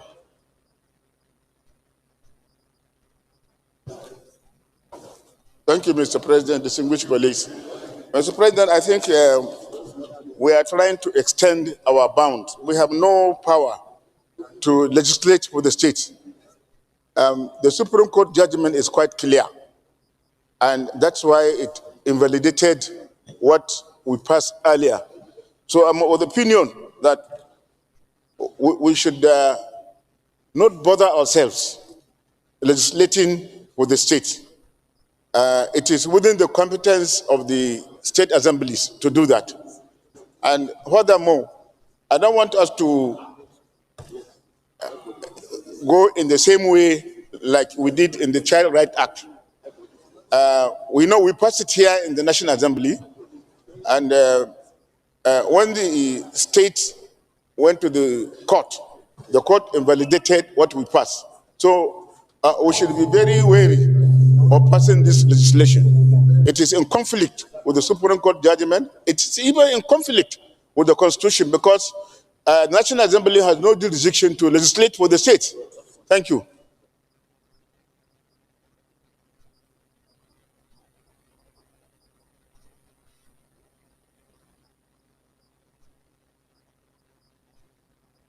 Well, I think, do you have some lawyers here who want to? Okay, well, I cannot refuse to allow my former chairman of the ruling party. That privilege, is for life. So I have to allow you to speak. Otherwise, I'll close the debate on this very important, on this bill. But you have the floor. Thank you, Mr. President. I'm humbled. I just want to support all of those who have canvassed that we should try as much as possible not to encroach on matters that are better dealt with at the state level. Because when you listen to commentators, everybody is talking about running a true federalism, even though I don't know what that means. One man's true federalism is another man's unitary system. But each time we legislate in areas that affect the state, we are putting more flesh into the unitary system. I agree absolutely with the manner in which Senator Ekpeyong raised it, and before that, some other people have contributed in the same vein, that desirable as it is, where you sit, whether you do it online or you do it on ground, manual or electronic, the thing is that it is done in a particular location. And with the modern technology, you make a call, people know where the call is originating from. So it would be difficult to find out what is going on in each of the states. So I adopt the position of Senator Okay, Asuko. the last person to contribute to debate should be Senator Ned Munir Nwoko. You have the floor. But 2 minutes, because I had closed the debate, but I decided to allow you to Thank you, have your say. Thank you, Mr. President. My name is Senator Ned Nwoko. I represent the good people of Delta North, Delta State. Mr. President, just a very important point that I wanted to highlight upon, which is the fact that a judgment of the Supreme Court remains what it is until the Parliament enacts an act that deals directly with that particular judgment. Yes, I accept the fact that Supreme Court has ruled on this particular subject matter. But it does not stop the lawmakers from making a law that will deal with it going forward. And I think we should look at this matter more carefully. Perhaps defer any voting on this and refer it back to the relevant committee on judiciary before taking a vote on it. Thank you. Thank you. Well guided. I think Senator Ned has summarized it in the best manner possible. The fact, number one, there shouldn't be a vacuum. We're talking about online. And when you're talking about online, you could be in a flight, moving from one end to the other, then you do the gaming in your airplane. So you cannot specify this, the area, this is the state where I am, and it could be done internationally, in an international space, while you are flying. So you cannot ascribe that, where you did that to a particular state. So there should be a vacuum in any situation. And I think what this bill wants to do is to make sure that there's no vacuum that's left. And besides that, Senator Ned has said it, even if there was a judgment by the Supreme Court, this National Assembly, the Senate and House of Reps, can enact a law different from what the judgment, specified.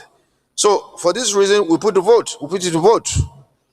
I don't think there's any encumbrance here. There's nothing that will stop us from making a law in line with what we think is the best for the country, in line with the best interest of the country.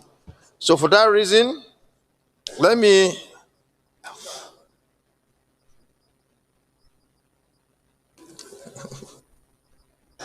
well, we have closed the debate, but if the leader wants to speak, we should allow him to speak, then you speak. The former leader wants to speak.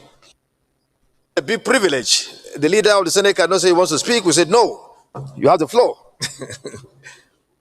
I thought you want to contribute. Go ahead. Well, Mr. President, I'm very distinguished. It's a privilege. The leader will speak. The former leader will also speak. I know. We had a bill in respect of this same subject matter that was stepped down here because people raised the issue of Supreme Court ruling. However, we must draw a line of demarcation between the contents of the bill that was stepped down here and this current bill. But before I do that, let me also say that even when a Supreme Court has taken a position on an issue, as a parliament, we can legislate and change that position. Supreme Court is the court of appellate jurisdiction. That is in the judicial arm.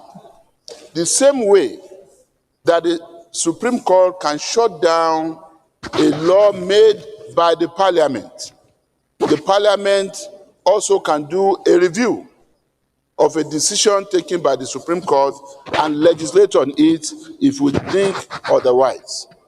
So, but on this one, let me just say that this bill is not attempting to legislate for the states. It's also not attempting to legislate for gaming regulation in the federating unit.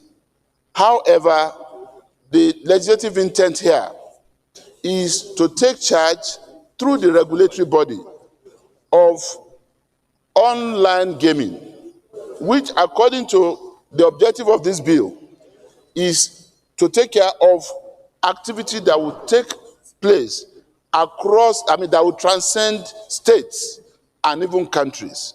Online gaming is a totally different regime. But if our colleagues feel so strongly that there's a need to further take a look at this, rather than kill this, I will ask for 1 week. I will ask for 1 week so that we can take a look at this and then got all stakeholders back together. But if we choose to pass this bill today, we will not have done anything in conflict with the Constitution or the Supreme Court ruling. Thank you, sir. But leader, you've said it clearly. If we are not going against the rule, the judgment or the law, why shouldn't we pass it? There's nothing. We are not encumbered by anything. So, and it's within the latitude of this Senate to deal with the matter. Former leader. Thank you, Mr. President, distinguished colleagues. While I do share my sympathies with some of the positions that have been alluded by the leader of the Senate, I advise that we make haste slowly. Give an opportunity, even if it's for a week, for the Committee on Finance and the committee which is responsible for gaming to look into the details of this act, of this bill, so that we can sit down and make sure that the legislative positions that will come up are not, because the position of the Supreme Court is not a question of denying, a law that has been made or making another law to override the one that you have made. No, the Supreme Court position is on constitutional grounds and on separation of powers, because gaming and other things are not in the concurrent list. They are a residual position in the Constitution.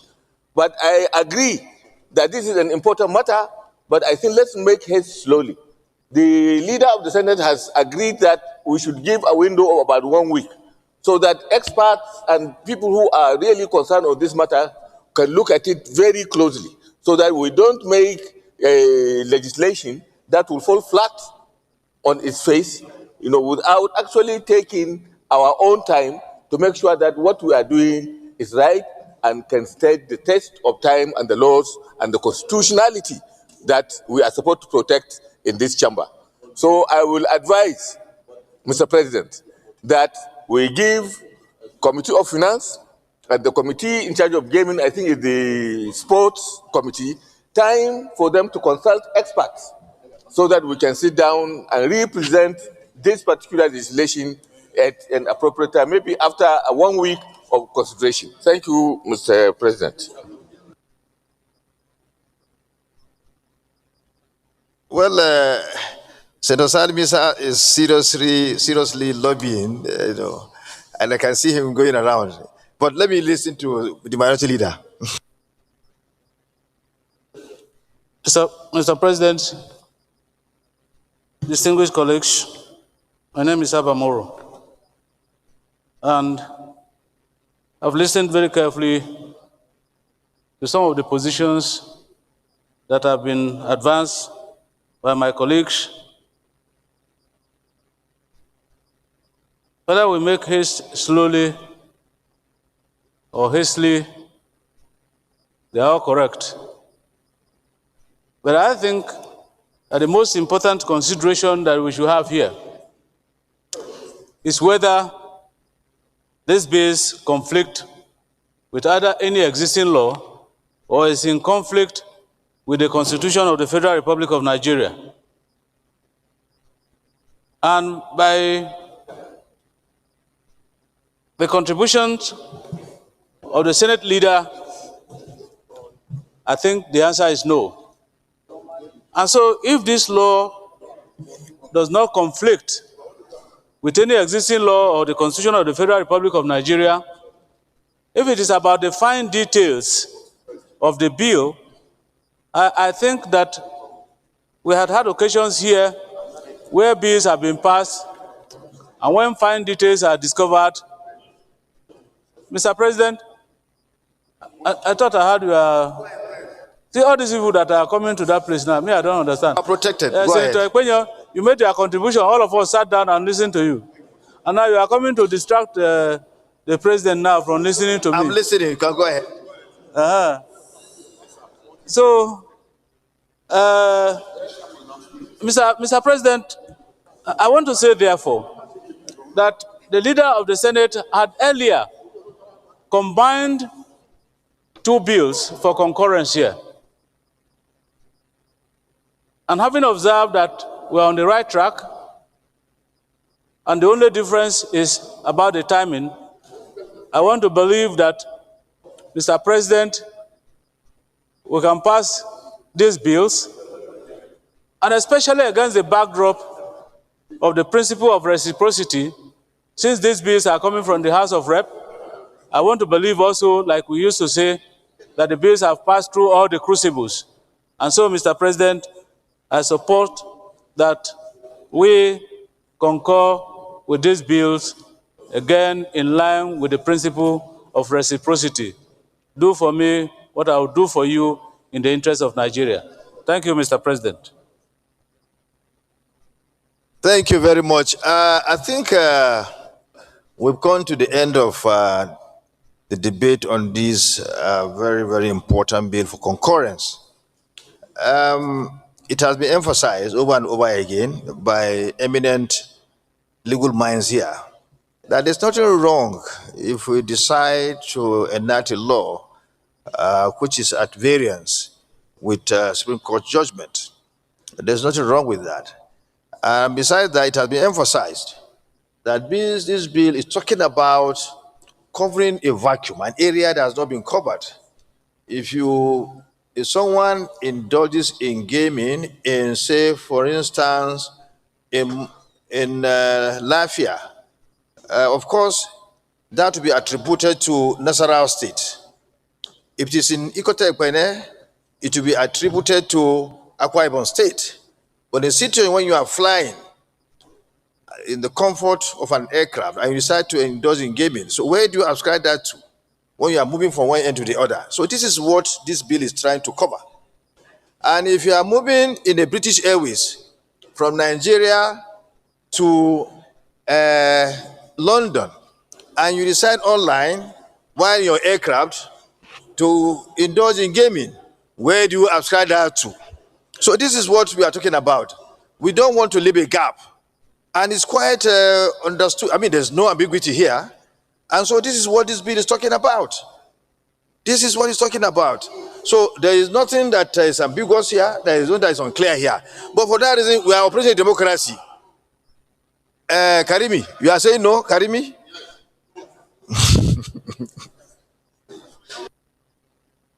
So, okay, we put the vote. Whatever you want, we do it. Okay, we put the vote.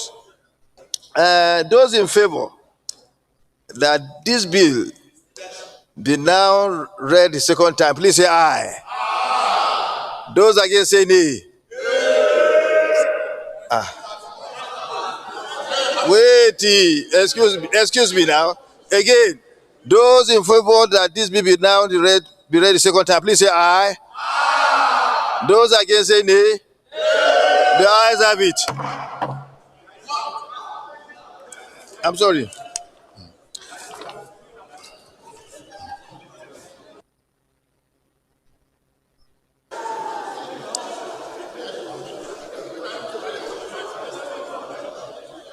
The clerk of the Senate,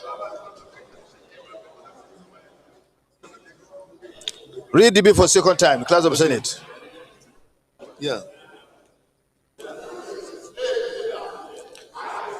Mr. President, distinguished senators, a bill for an act to repeal the National Lottery Act number 7 of 2005 and the National Lottery Amendment Act number 6 of 2017 and to enact the Central Gaming Bill to regulate the operation and business of all forms of online and the remote gaming across the geographical boundaries of the federating unit and beyond the boundaries of Nigeria, to provide for the conduct of gaming in the Federal Capital Territory and enhance revenue generation for the Federation and for related matters 2025 HEB 2062, second reading.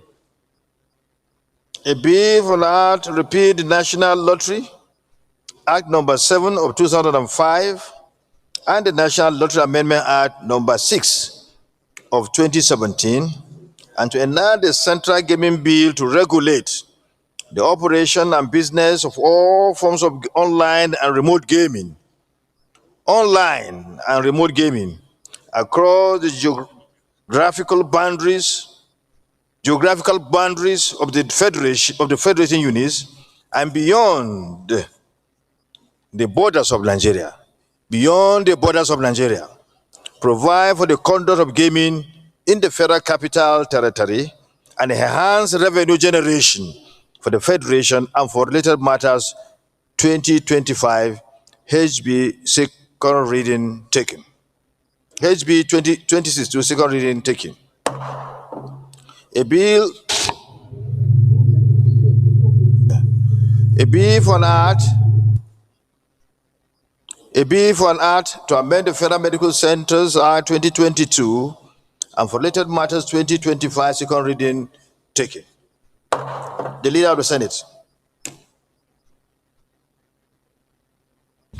Mr. President, very distinguished colleagues, pursuant to Order 78 sub 3 of our rules, I move that the bills be now referred to the Committee of the Whole for consideration. I so move. Leader. Mr. President, I second the motion ably moved by the Leader of the Senate that these bills be committed to the Committee of the Whole for further consideration. I so second. Those in favor of the motion as moved by the Leader and second by Manuela, please say aye. Those against say nay.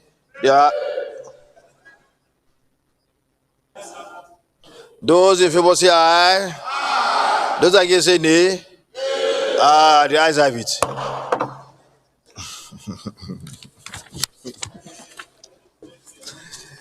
You know, we are very democratic here. Whatever you want, we do it. The majority carries the vote.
Report of the Act to repeal the National Lottery Act number 7 of 2005 and the National Lottery Amendment Act number 6 of 2017, and to enact the Central Gaming Bill to regulate the operation and business of all forms of online and remote gaming across the geographical boundaries of the federating units and beyond the borders of Nigeria, provide for the conduct of gaming in the Federal Capital Territory, and enhance revenue generation for the Federation and for related matters.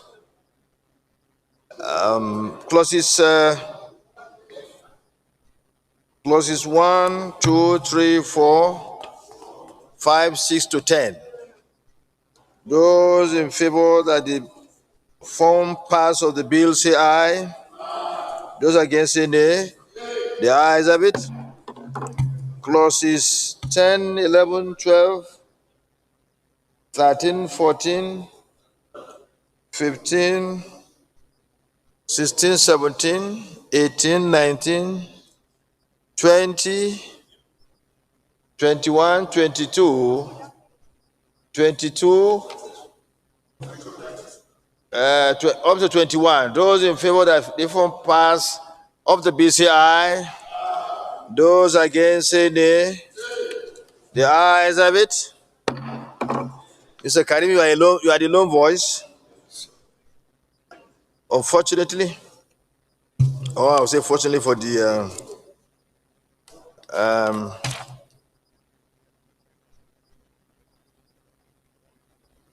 clauses 22. Okay. Mr. President, my name is Mohammed Sani Musa.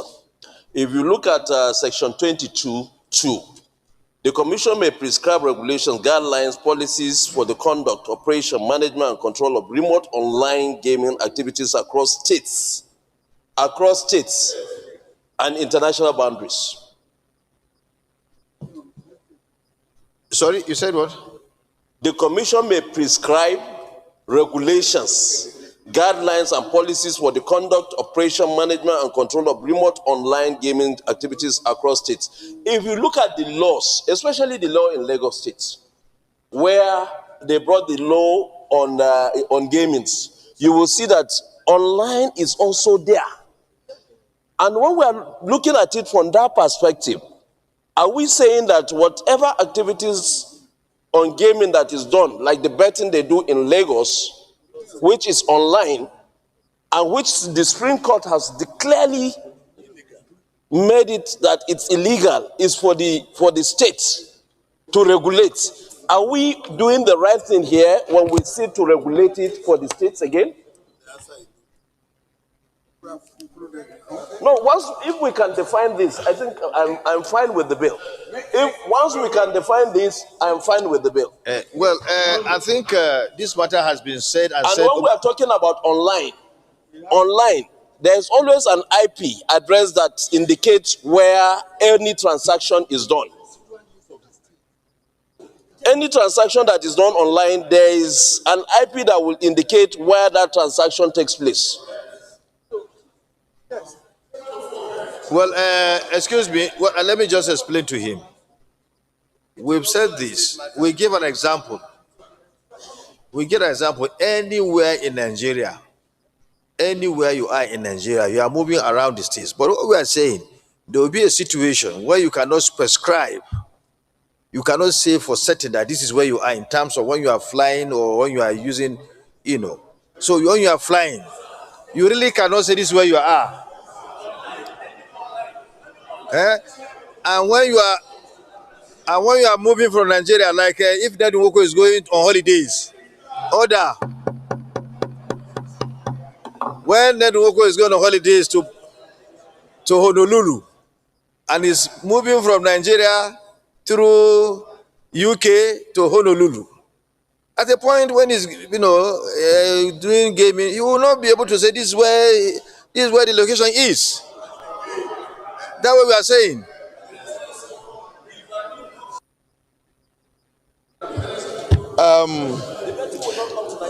Mr. President, sitting as chair, Adeola Solomon Olamilekon. Mr. President, I want to say this. I understand the argument of my colleague and their fears. And I want to believe that this particular bill is speaking about online games. And to the best of my knowledge, I know most of our states don't even have the facility to track all of this. I'm coming, sir. I'm coming, sir. They don't have the facility. I'm coming, sir. Sir, please. I'm not talking both sides. I'm only trying to, sir. I want to appeal, sir. I want to appeal to my colleague. If there are concerns about this document, I'm coming, sir. I'm coming. Ted. Yes, thank you, Mr. President. You have my protection. If there are fears, because I know that in the Constitution of Federal Republic of Nigeria, lottery and other is under the residual list. This is online, and I want to believe that the originator of this bill must have explored the Constitution and all the laws of the land before coming up with this bill. And I'm coming, sir. And to the best of my knowledge, maybe he has seen this as a loophole where revenue that ought to be coming to the coffers of us as a country and as a state is being taken away. So I don't want us, one, to discourage the person that is behind this bill. That is one. Two, I want us to please explore all avenues to see that our fears is allayed to the extent that, I'm coming, sir, to the extent that the interest of the state is covered and it is well protected. And once that is achieved, we should allow the bill to go ahead. I'm coming, sir. Once all these areas, gray areas, where we have expressed our fears concerning this bill is well taken care of. One, the revenue of the state is secure. Two, we should not discourage, because to the best of my knowledge, I know for a known fact, most states don't have this facility to have this revenue. But if there is a joint agreement to take care of their interest in this bill, I think it will be in the interest of this country to allow us to capture all these online games in the interest of the country so as to show our revenue. So I don't want us to go all out against it, but to ensure that all the interests of relevant stakeholders is well protected before it's eventually passed into law. I so submit, Mr. President. Well, I think former chairman Committee on Finance and current chairman Committee on Operation, who cares more about getting revenue for government, is raising a very, very important point that we shouldn't allow. You see, state don't have the capacity to do all this. We allow people to go with the money.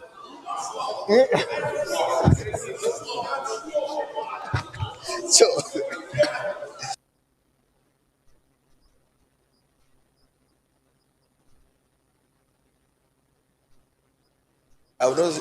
Distinguished colleagues, in view of the objections raised by majority of the senators, particularly on the issue of how to track these bills, bearing in mind the Supreme Court decision that gaming should actually belong to states, and this e-gaming is amorphous, and we have to be able to make very clear provisions on how to track the revenue. And also know how to divide the tracked revenue between the states and the federal government. I think we should do more work on it. So, Leader of the Senate, remember that even the proponents of the bill were in charge of lottery in Lagos, and they went to the Supreme Court. They went to court, and the Supreme Court ruled that gaming should actually belong to states. Now, if gaming is to be distinguished from e-gaming,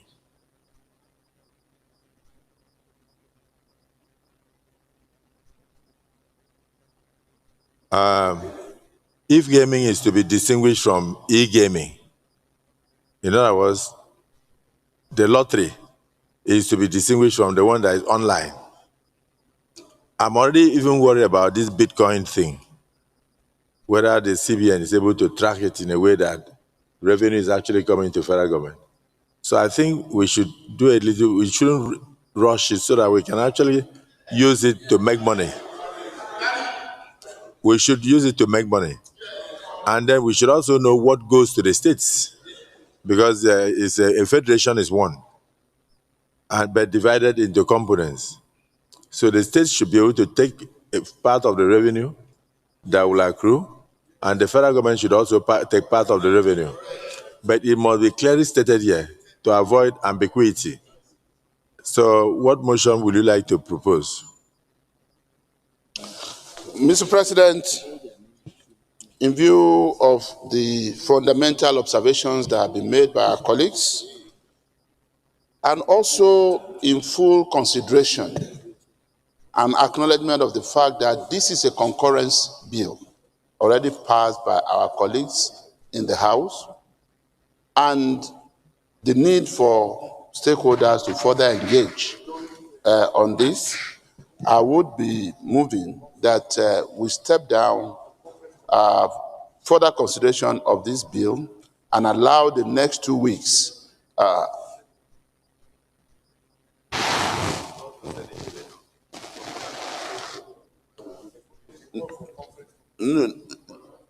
well, no, we can't call for a conference committee because we have not passed it.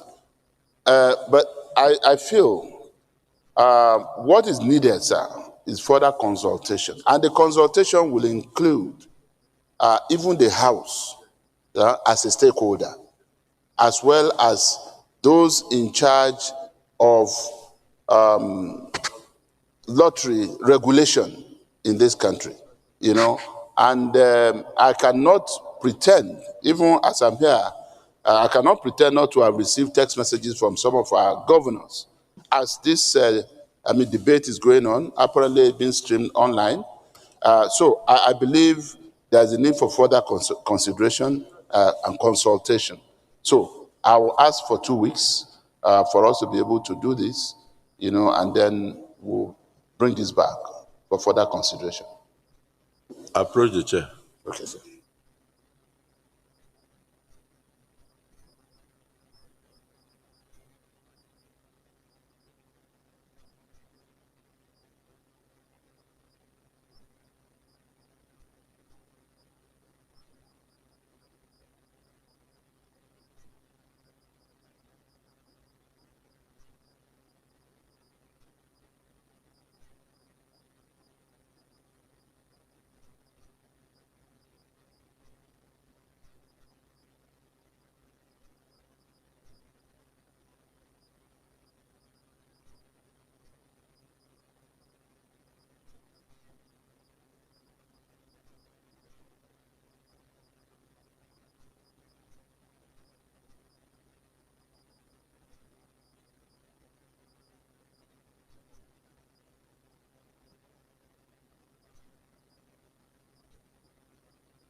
Leader of the Senate.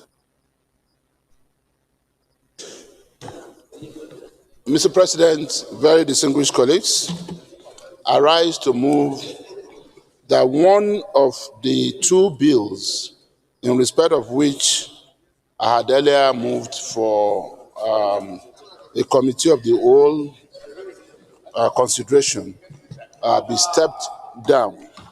And specifically, my motion is that we step down further consideration for a period of 2 weeks of the bill for an act to repeal the National Lottery Act number 7 of 2005 and the National Lottery Amendment Act number 6 of 2017, and to enact the Central Gaming Bill to regulate the operations and business of all forms of online and remote gaming across the geographical boundaries of the federating units and beyond the borders of Nigeria, and to provide for the conduct of gaming in the Federal Capital Territory Beyond the borders of Nigeria? and enhance. Can we make a law beyond the borders of Nigeria? That is the title of the bill. Because and enhance revenue generation for the federation and for related matters. You want to use witchcraft to monitor? So, we may have to change the title as part of the consultations. Part of the further consideration. Yes, because you look as if we are making a law for America, for United Kingdom, Mr. President, and others. my motion is that the bill, we are further stepping consideration of the bill is Thank you. Step down for the next. All right. So, 2 Minority weeks. Leader.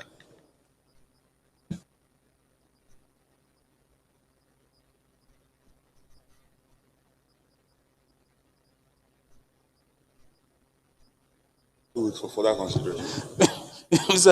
Mr. President, distinguished colleagues,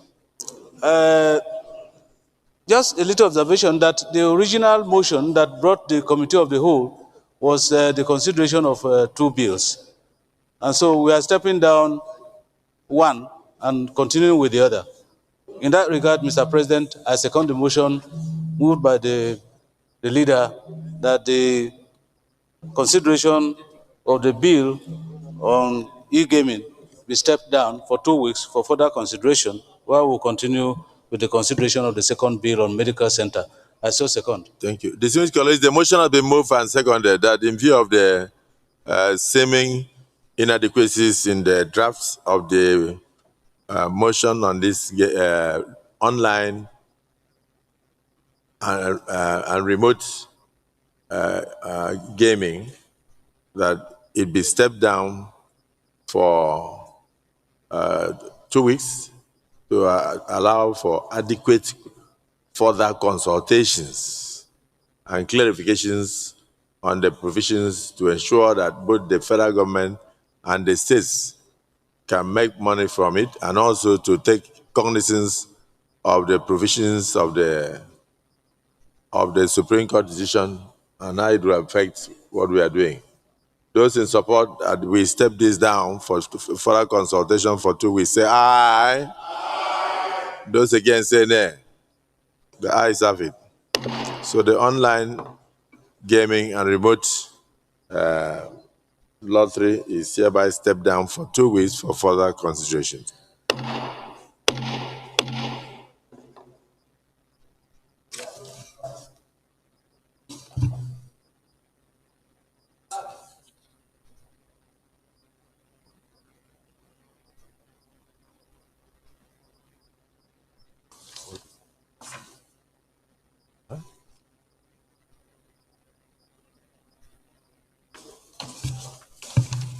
Distinguished colleagues, report on the bill for an act to amend the Federal Medical Centers Act 2022 to provide a legal framework for the establishment of the Federal Medical Centers and for related matters 2025, specifically to be enacted by the National Assembly of the Federal Republic of Nigeria, amendment of the Federal Medical Centers Act, plus long title on page 1. Those in support say aye. Those against say nay. The ayes have it.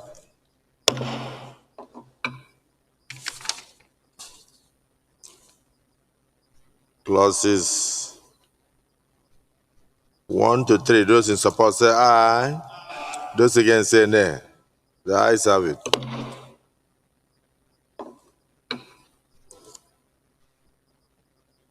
Explanatory memorandum on page 1. Those in support say aye. Those against say nay. The ayes have it.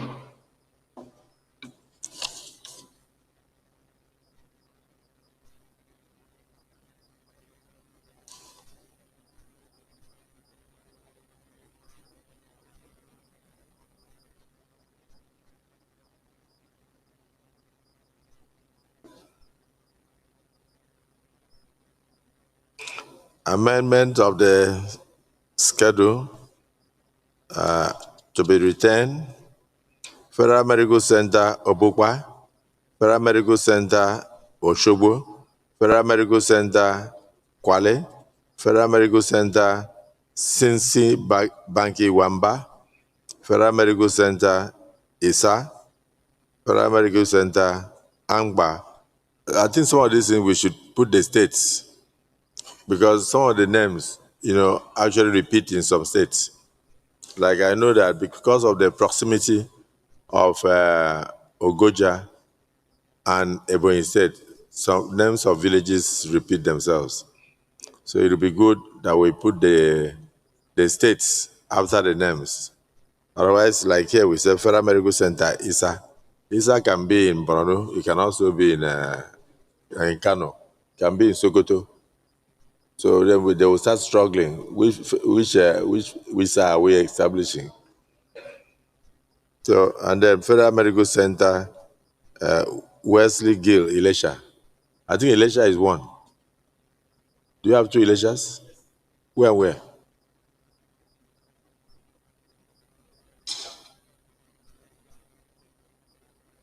Okay, Ogun State. You have Elisha in Ogun. Yeah. So this one is where now? Because if you have Elisha in Kwara, you have Elisha in Ogun. This one is where? So it's important for us to put the states so we know which particular state we are referring to. Otherwise, Elisha, if you have 4 Elishas, that means you have just established Federal Medical Center, same 4 Elishas. So I think, please, Clerk of the Senate, look for the original bill that was brought to us for concurrence from the House of Reps so that we know exactly and reflect the states in question. Those in support that this clause 2 form part of the bill say aye. Those against say nay. The ayes have it. So, distinguished Leader of the Senate, please can you move for us to report progress? Thank you, Mr. President, sitting as chair. I rise to move that the Senate now reverse to plenary to enable the chairman report progress. I so move. Mr. President, sitting as chair, I second the motion that the Senate reverse to plenary to enable the chair report progress. I so second. Distinguished colleagues, the motion has been moved and seconded that this August Assembly reverse to plenary for the chair to report progress. Those in support of the motion say aye, and those against say nay. The ayes have it.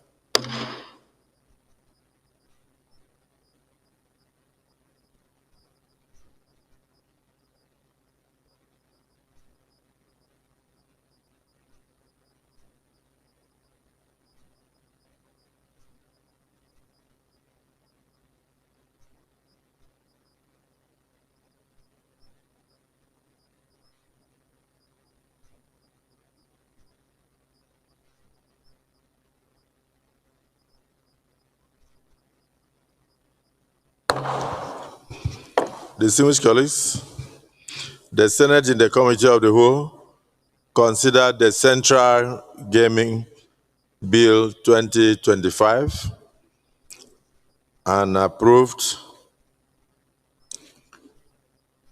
clauses 1 to 21 as recommended. The Senate, however, deferred further consideration of the bill and stood same down for further legislative action and to be reported for this and stood it down for 2 weeks to enable further consultations. Is this a true reflection of what transpired in the Committee of the Whole?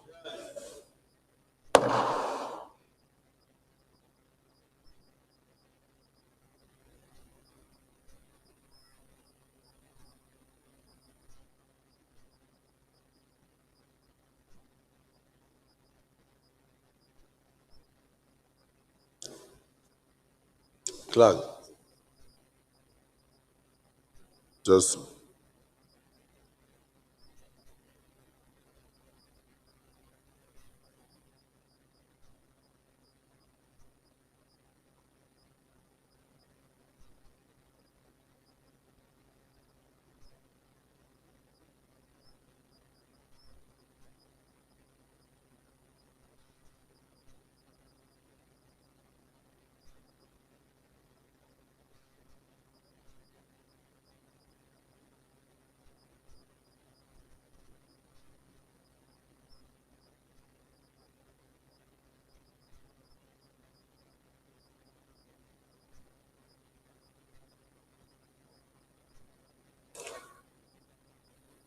distinguished colleagues, the Senate further considered the report on the Federal Medical Centers Act Amendment Bill 2025 and approved as follows. Long title as recommended. Clauses 1 to 2 as recommended. Short title on clause 3 as recommended. Explanatory memorandum as recommended. Is this a true reflection of what transpired in the Committee of the Whole?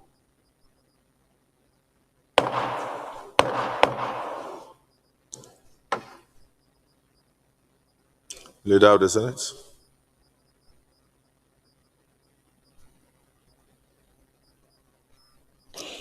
Mr. President, very distinguished colleagues, I rise to move that the bill be now read for the third time. I so move. Minority Leader. Mr. President, I second the motion moved by the Senate Leader.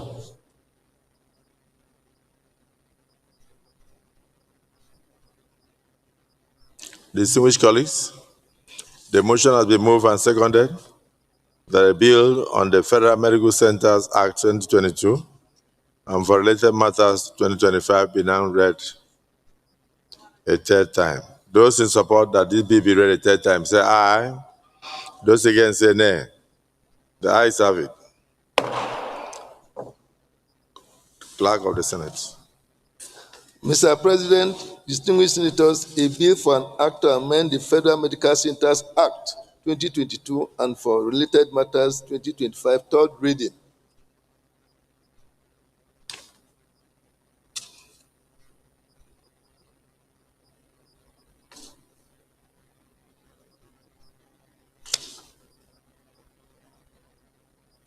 Distinguished colleagues, the Federal Medical Centers Act Amendment Bill 2025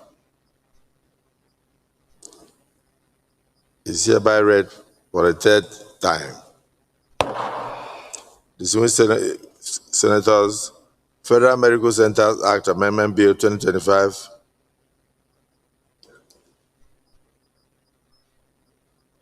read the third time and passed.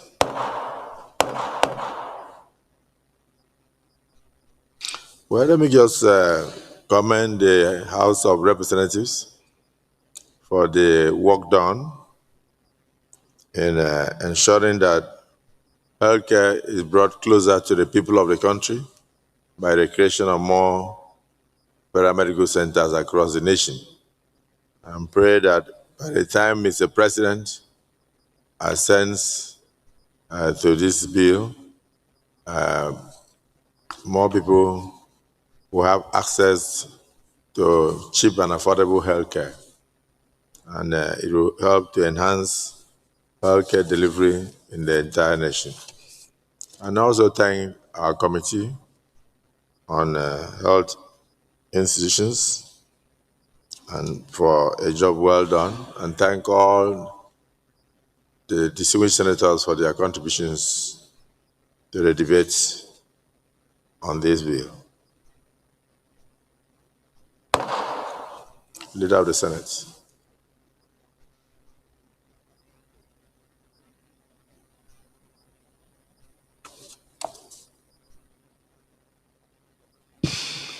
Mr. President, very distinguished colleagues, it has been a day well spent, and having concluded today's proceedings on the order paper, I rise to move that the Senate do adjourn till Wednesday, the 8th day of October 2025 at 11 a.m. Mr. President, I so move. Minority Leader. Mr. President, I rise to second the motion that the Senate adjourns to the next legislative day. I so second.